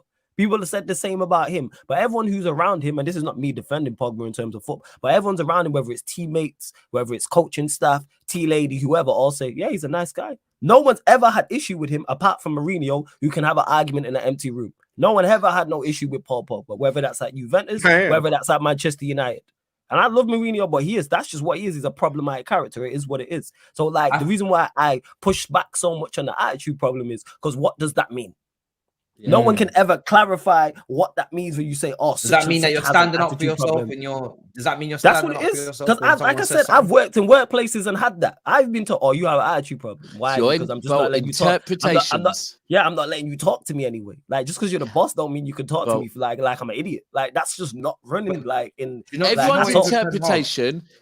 everyone's interpretation is based on so many different things, and so many different what you've been, how you've been raised, experiences you've had, and everyone's interpretation of everything is different. It goes back to the refereeing thing. Like, you can't go with ultimately what I'm trying to say is interpretation should not be used for anything, because that all of a sudden you're influenced so much. You should not do it. Like, you have to look at every incident different and not just go, oh well. The thing is with Ten Hag, right? The thing is with Ten Hag is it was a very emotional thing to do, because I think him losing the game in the last minute, and he come out afterwards and said it wasn't offside and this should have happened and this should have happened and he was so emotionally charged. Then he comes out and puts Sancho on blast, right? Yeah, not in the squad. Everybody's seen the PR responses that you can give, and we were speaking about it earlier, but it's like, you could say that he's out for tactical reasons, you could say that he's picked up a knock, he's ill, whatever. And as soon as Ten Hag did that, I said, listen, Sancho has free reign to come out publicly. It's not good for Manchester United. It's now like a versus situation, which is how I have in the title, because it is. Until somebody apologizes and says, oh, my bad, whether it's Ten Hag who feels he's overstepped the mark, comes and says, you know what, I should not have said that, backs his player, or Sancho comes out and says, you know what, he's being fair, he's being honest, I am not training properly, cool, I'll fix up. So until somebody does that, it's a standoff. Yeah. I think Sancho is going to lose that standoff, because it's the second kind of different managerial appointment where he's not playing to his level, and his stock is very low. I don't think Sancho's stock has ever been this low in his career. Like, his stock is on the floor right now. He ain't involved. He had a good preseason, ironically, against Man United. Does that to people. He did have a good preseason. He scored in preseason. He was playing this like false nine, center of the pitch role, and I thought, this guy actually might be able to do something. And that's it, Matisse. That was it. When I seen Rashford, I seen Martial all starting ahead of him, I said, all right, the manager's just, for whatever reason, right or wrong, the manager's just not with it, because he played every preseason game there. I didn't watch the preseason games, but I got told he played well there. I've wanted to see him in these first 4 games. When people have asked me, oh, what would your lineup be? The 4 games we played, I said I would have started Sancho as the false 9 to see how it went. For whatever reason, he's not playing. He's been a bit part player. But this comes back to Manchester United not doing what we should have done in the summer, not preparing properly. We should have move Sancho on. You know what I'm saying? That's not just him, and that's not me saying, oh, he's a bad player. I've said this. He will not be successful here. So we should have moved him on. Should have just kept it stepping, moved him on, parted ways for all parties. And another thing that was interesting in what he said in the statement that he put out was a couple of things. Yeah. One, that he said there's further reasons for this. So I would have normally, I hate when players come out with statements and like come bare paragraphs, enough like novel-esque, Harry Potter-esque. I was like, I actually wanted to see him say more facts. Like, it's not bare paragraphs these players out. But I did, Matisse. I wanted to know when he said reasons. I'm like, okay, what are the reasons? Because this is much more than just fuck them paragraphs. I love that. The reason there's hella chatty, man. There's a certain point with players, right? There's always, and then there's a certain point where you're like, okay, something's actually wrong here, more than football. I think he's gonna be one of these players that are gonna come out and do an interview at some point, maybe when he leaves Manchester United or he's in the say what it was or whatever. He's gonna do an interview with somebody, some podcaster, and he's gonna let it all out and he's gonna tell us what's been going on. And that's where I'm like, because I don't know, but I feel like that is the level of the situation after what happened last year with him kind of disappearing. Now this, I feel like because of that, I'm just like, I'm done criticizing Sancho, because I'm like, okay, this has gone beyond football now. There's something wrong. There's definitely something wrong. Yeah, and you saying that he's not going to make it at Man United, I completely agree. Up until this point, I was like, do you know what? Maybe there's still hope. He's got a proper coach now. But now, and especially with the way that Ten Hag's going, if he's going in this kind of more transitional counter-attacking style, which is not what I expected. I thought this summer you were going to go more to the Ajax style and get not a De Jong, but you were looking at De Jong, so maybe a De Jong type player, and you're going to get more possession-based, and that would have suited Sancho in the middle. If you're going on counter, he ain't quick. So I'm looking at him thinking, okay, you brought Mount in, you brought Bruno. I thought he could have maybe played in one of these central positions in the middle.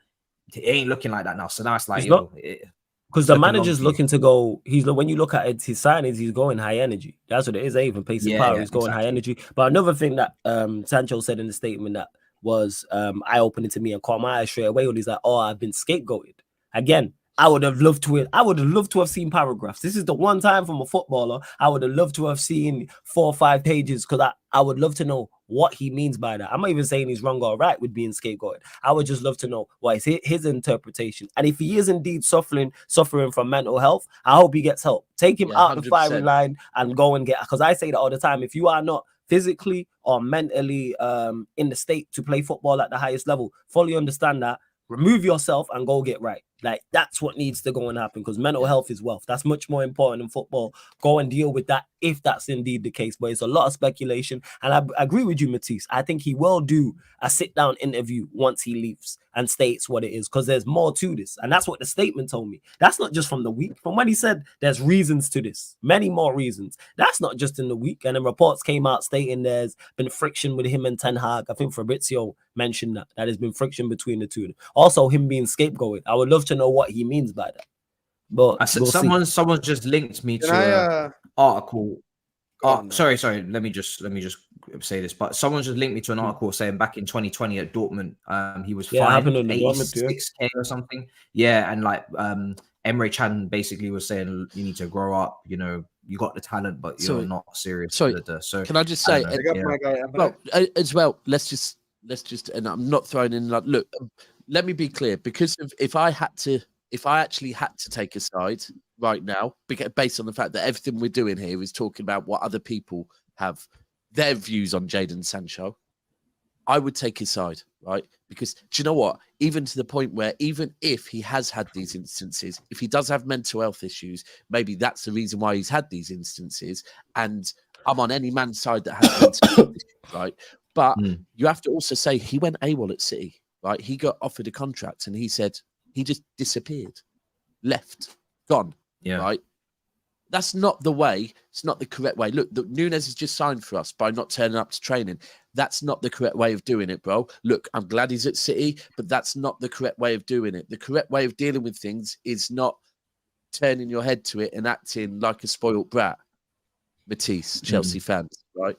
The correct way of Matisse definitely acts like a spoiled brat. Yeah, I think he felt. Let me just say this on this whole situation. It didn't go over his head. We're gonna wrap up soon, guys. Carry on. Go on. What are you saying, Husam?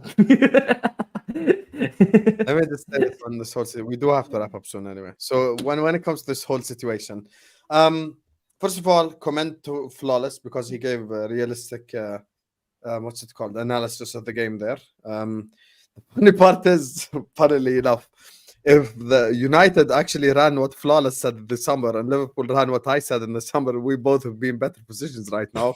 And we're both just people on YouTube. That shows you how fucking incompetent our club. Because I don't know shit. It's mad. It's crazy, man. Here's the thing with Man United. The one thing I would disagree on Flawless is just Ten Hag. Maybe like there isn't much to blame him for. I think the record away at the top 6, when you have a big sample size like that, you've got to go like, okay, he struggles away at these big teams. I think it was like 9 or 10 games. He only drawn 2 and he lost the rest. And there's some humiliating losses in there as well. So for me, I look at the Man United situation with Sancho. I do stick with Sancho's side for different reasons. Because for me, if Ten Hag's coming out publicly post-game and going like, oh, Sancho training this, training that, Sancho has every right to come back and go like, no, I was there in training. I don't know what you're talking about, basically. So he has every right to say that, because Man United fans will find a way to scapegoat him. So he's only protecting himself, to be fair. And the one thing about Ten Hag that just makes absolutely zero sense, this is the one thing that makes no sense. And it's kind of the same with Poch in preseason. Ten Hag in preseason did like 3-4 different things. And as soon as the season started, he's like, scrap all this. I'm just going to do something completely different. That's the thing that's a little bit illogical to me. Like, he played Sancho false 9. And to be fair, it looked good to an extent, because Rashford could benefit from Sancho being false 9 and stuff. And it could even help Sancho. It could help everyone. And he just kind of went away from all of that. Do I think... If you want to argue should Sancho start or not, that's a different argument. But at least you put him in the squad. You know, you could give him 20 minutes at the end. You never know what happens. Maybe he passes the ball earlier on to Garnacho. Maybe he does, because he's like a very good passer. So you get these type of moments. From Ten Hag's perspective, away at the top 6, he needs to figure out a formula, because he can't just be going away from home losing every time. And the one player I want to speak about is Houdini, you know, the magician, aka the disappearance act, aka Mr. Bruno Fernandes.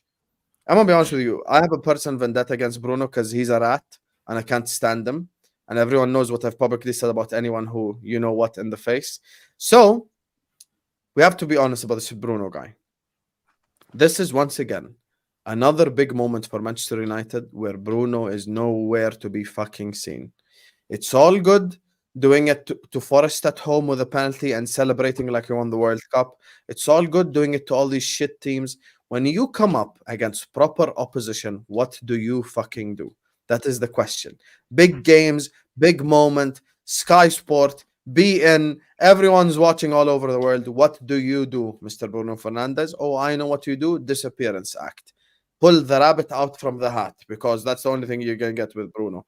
Absolutely horrible performance. I don't even think he did well defensively. I'm going to be honest with you. He didn't do anything. I know maybe I was trying to avoid a bit of criticism. I think Bruno is shit. Full stop away yesterday. He was one of the worst players.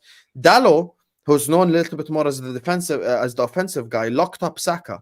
Wan-Bissaka actually, like Martinelli, got some change at least out of Wan-Bissaka. Not that he got roasted or anything, but he got some change out of him. I think Dalot was the much better defender because Saka dropped an all-time stinker, by the way. Anyone next guy to compare him to Salah, I'm just gonna fucking slap him in the face.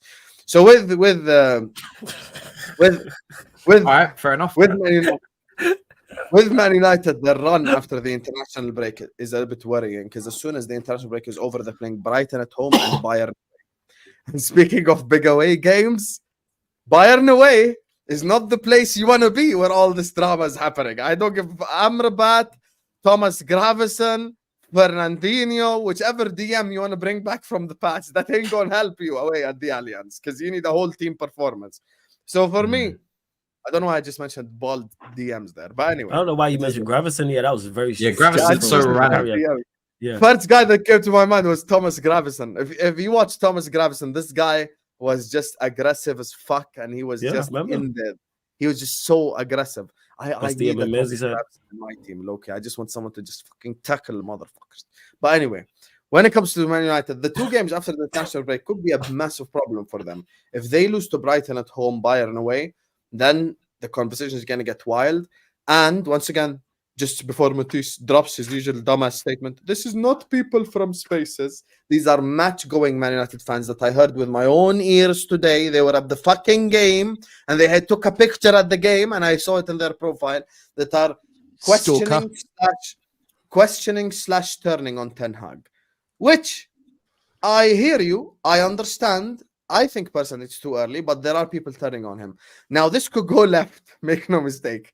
This could go like all the way left. Like they lose to Brighton, they lose to Bayern Munich, they go on a bad run, all hell's gonna break loose. And Flawless knows this more than anyone. His fan base is quick to turn on these managers. Like that, they turn on him. So for me, look, Bruno Fernandes, everyone should be disappointed in his performance. Odegaard won the debate yesterday even without the goal. Just all around performance, very good.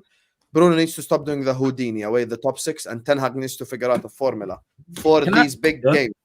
Can I say though, you see what I'm saying is quick to turn on managers. I feel like we often give these fan bases like Liverpool, City a pass, like, oh, they're holier than thou in terms of not turning. You have Pep and Klopp. You will never turn on them because they are literally rubber stamped in the historical fabrics of your club. Of course you won't turn on them. If Pep was to leave tomorrow and some scrubbity dub was to walk into City and start losing games, I would love to see City fans whether they were going to part with it. Same with Liverpool fans. You weren't. Hold on. So I don't know. I agree with United. Hold on. I agree with Ten Hag, right? But when for me, I'm looking at it and listen. Despite my accent, I've been supporting City. My early days at Manchester City was Franny Lee out, Francis Lee out. Sorry, not Francis Lee. Peter Swales out, Francis Lee in. But there's a younger generation coming. We were going through. No. And listen, let me finish. And they were. It was to a point where I was going through seasons where I'd see 3 managers in a season, right? Because they all stank that much. When actually, in hindsight, did they, or was it the owners that stank? Right, and that if you don't have direction. Now, I actually agree with Man United. We have to look at last season and what he did first season at Manchester United. Yeah, Pep didn't do that at City first season. He came in, he won them a trophy, he got them third, with a board giving him no direction. Right, that we have to give him that credit. But I do agree with what you're saying. If we get a different manager, the younger City lot will be a bit like that. it's the same with Chelsea. I know you definitely are not screaming Poch out, but bro, No 4 chance, games in, no chance. 4 games in, I've seen it. It was trending. Yeah, right? I've seen it got too, by the way. It's Watch mental. out. Yep. 4 games, new manager, new players, new board, and 4 games. And by the way, you haven't lost all 4. Yeah, 4 games, and people are already doing they that. beat Luton. That's Yeah, but over. we have to That also- is so over the top, bro. It's so over the Yeah. top. But we also have Matisse, to, it's like, no surprise that it's you who comes off mute for the sacking of managers. You spoilt brat. This is what you're used to your whole life. Sack, win, sack, You know win, what? I'm sack, not. win.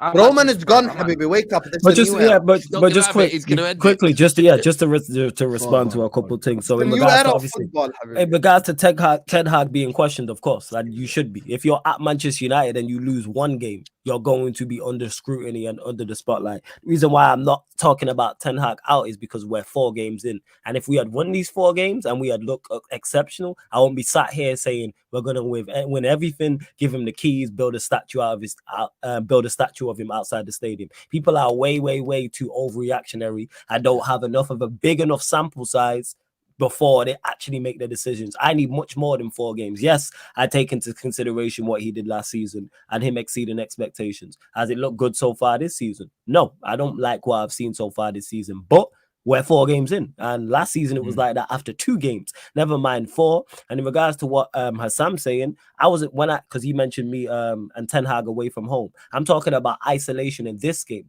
That performance away at Arsenal, I like how he set up correctly. I have no issues with the setup. I have no issues with how we attack the game. Like I said at the very start, he coached us to get something out of that game. We didn't get something out of the game. I can't put that on the manager. There's no way the manager set up and said, right after we score, give Odegaard a free shot 15 seconds later after their kickoff. No, that's on the players. I'm holding the players accountable. Whereas when we lost the Spurs, that's mostly on the manager because he put the same team out. So I'm fair. I will proportion blame where I feel fair. It's never all on one or all on the other. But that game against Arsenal, that game against Arsenal, he did what he was supposed to do. Like, it's the players. Then there's no way he said, right, in the last minute it's going to be 1-1. Let Declan Rice bring the ball down from a corner and shoot. Totality. Yeah, no, in the totality, I hear that his away it does need to improve. But like I said, I like to improve in terms of the approach. If we approach away games like that, and we will have other personnel, Haaland will be in there, Amrabat. I like our chances away from home going to get draws and wins. I don't mind that. We just need to pattern up and be switched on and concentrate. Yeah, like I expected that from him. I expected him to be bright because of his profile, and I spoke on this without having actually watched him and seeing him. I'm like, oh yeah, you definitely going to be a positive for us going forward. But power. I give Ten Hag time to turn it around, but does he have to learn quick? Yes, I'm not sat here saying Ten Hag out. No, that's way too quickly off of 4 games. I need more than 4 games. Do I like some of his signings? No, I've already spoke on this. Can you comment on the Bruno Houdini thing? Because some people might not know your opinion. Say they know people know my opinion on Bruno. He's already people know my people know my opinion. That's why when I was like, I'm glad you said, hey Husam, I'm glad you said it, because then maybe people will hear it from you and pay attention. I've been talking about this guy for time. You said, disappointed in his performance. I don't rate him that highly. I'm not even disappointed. I expect it. I know he disappears. I remember asking you when he got the armband. I'm like, this guy gets the armband. I expect it. I know his level. I know what he's good. I know what he is. At the hospital. This guy. Reece for me is a top performer. He just can't stay fit. But you just keep running that agenda. It's not a problem. Your centre backs can't stay fit. Maybe that's karma for you. Your centre backs can't Trent stay fit. is my vice captain, not Chilwell. I'm good. And your captain is suspended currently and had a shit game against Newcastle. So it is what it is. Hey, conceding 1 goal is a shit game. Damn. How about conceding 3 to West Ham? Was Does Thiago Silva need to retire and focus on Bell and the kids? Simple question. Okay. Listen, brother. All I know is that when my team were at the prime of their careers and my club was at its peak point, we didn't pick up just 1 Premier League title. Do you know what I mean? At least I got to milk it a lot. He has to mention history. That's why he's done. Yeah, he's bro, finished. we're both mentioning history, bro. We're both mentioning history. No, I ain't mentioning history. Yesterday, history. Did you do something last season? We can talk about the here and now if you want. I don't mind. Yeah, there is no here and now for either of us right now. So I did do something last season. What? I won the biryani plate. Hold that. We have to move on. We have to go. This guy is... He's so shameless. It's actually ridiculous. So I'm undefeated. Have you got a mini trophy of that biryani plate? Oh dear. No, he can just get a plate from the kitchen, man. Fuck all that. There's no need for any sort of detail in buying that. Just You're go not and even get a plate holding. from You're not kitchen even and the current hold it holders out. of the biryani plate. You've had to wash that Bro. plate and give it No, over he to asked Arsenal. about last season. He asked What about What the last hell is season. what the hell is the biryani plate? The community It's the fucking community shield, bro. Yeah, Oh, that's what man. he's flexing from last season. It's absolutely sad. Biryani plate. Sad state It of sounds like affairs. a dish I can get from my local takeaway. Yeah, You know what I'm saying? You can just run in there. Can I I get a fancy a biryani plate? biryani plate right now. Yeah, to be yeah. fair. Can I get a biryani plate, man? Large biryani plate. Like that's what that sounds like. I ain't had Oh. biryani in a long time, man. Yeah, I at fancy this guy. biryanis. Yeah. Ash says, bring back Super Frankie Lampard.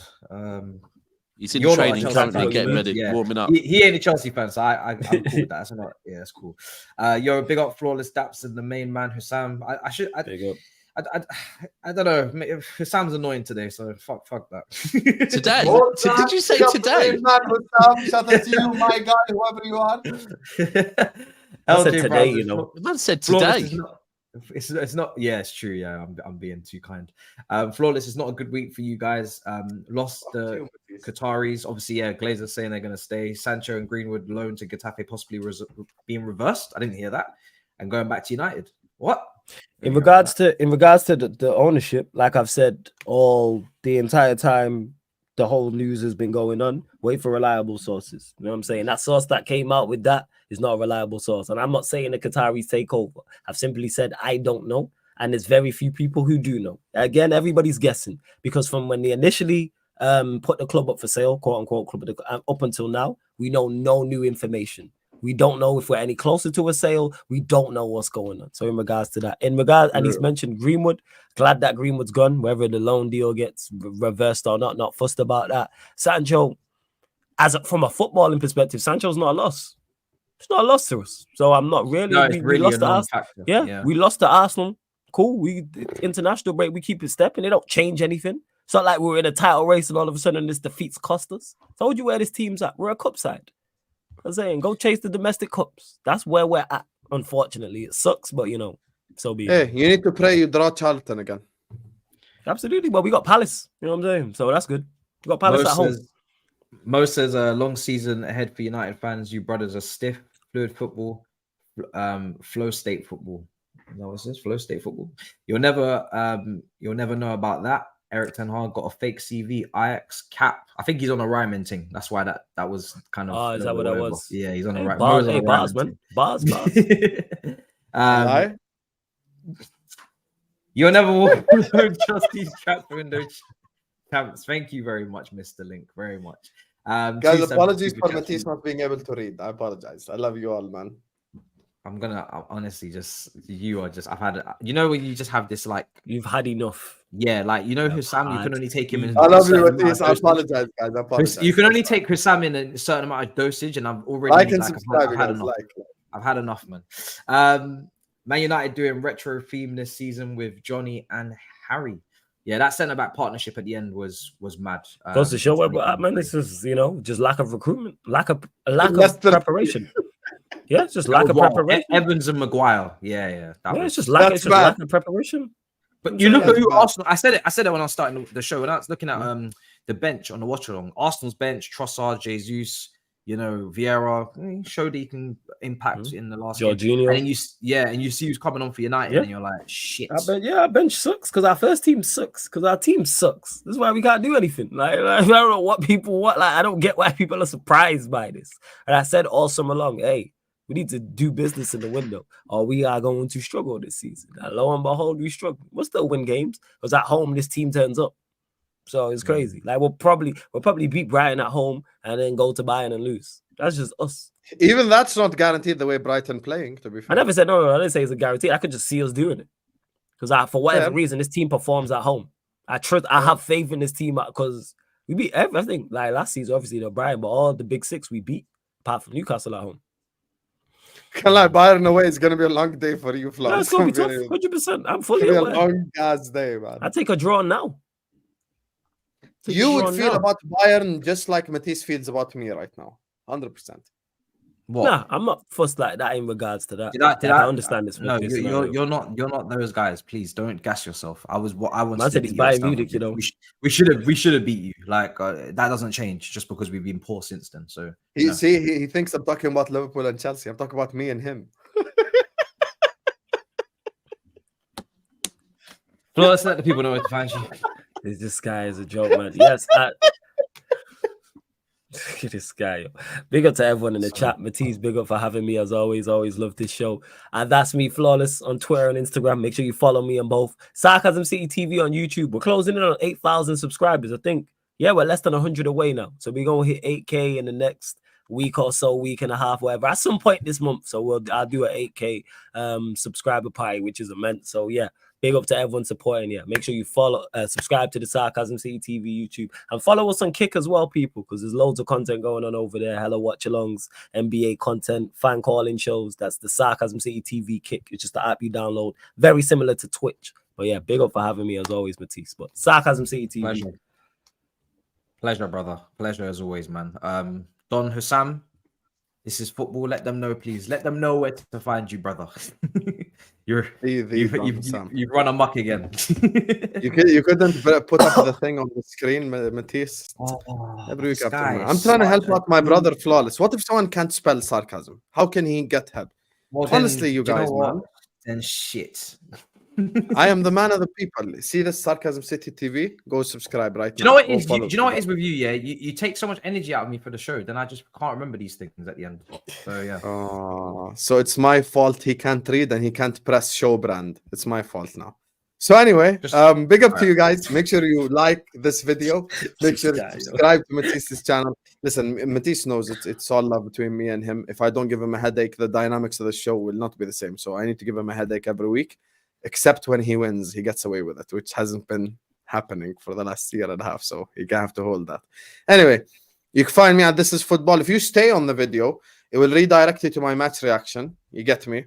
I'm going to go pray before the match reaction and come. So it'll probably be 5 minutes. So hit reminder on that video. I'm going to talk about the Liverpool game in depth. What did you just do? It's going to be 10 minutes. Let's be honest.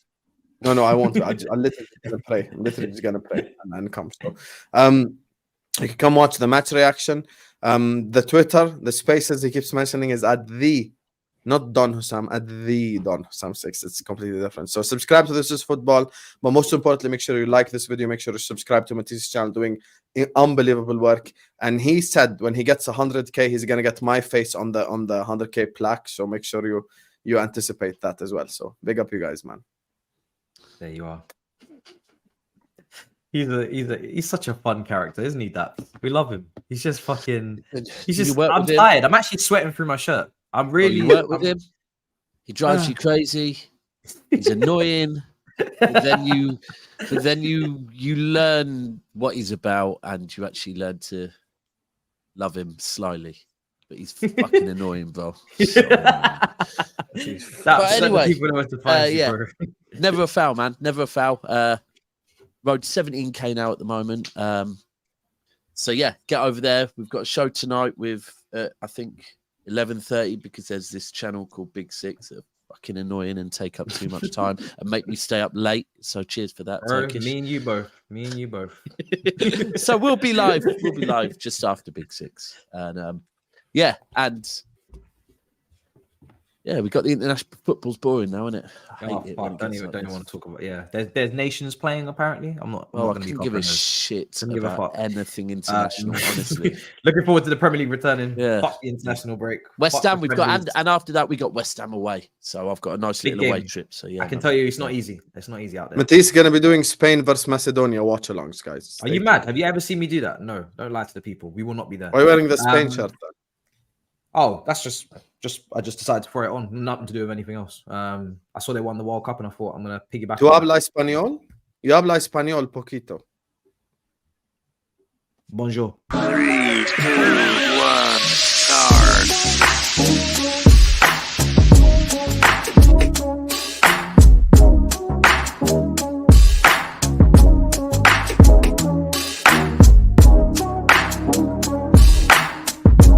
You get me, bad. Yo, this guy's a fucking idiot.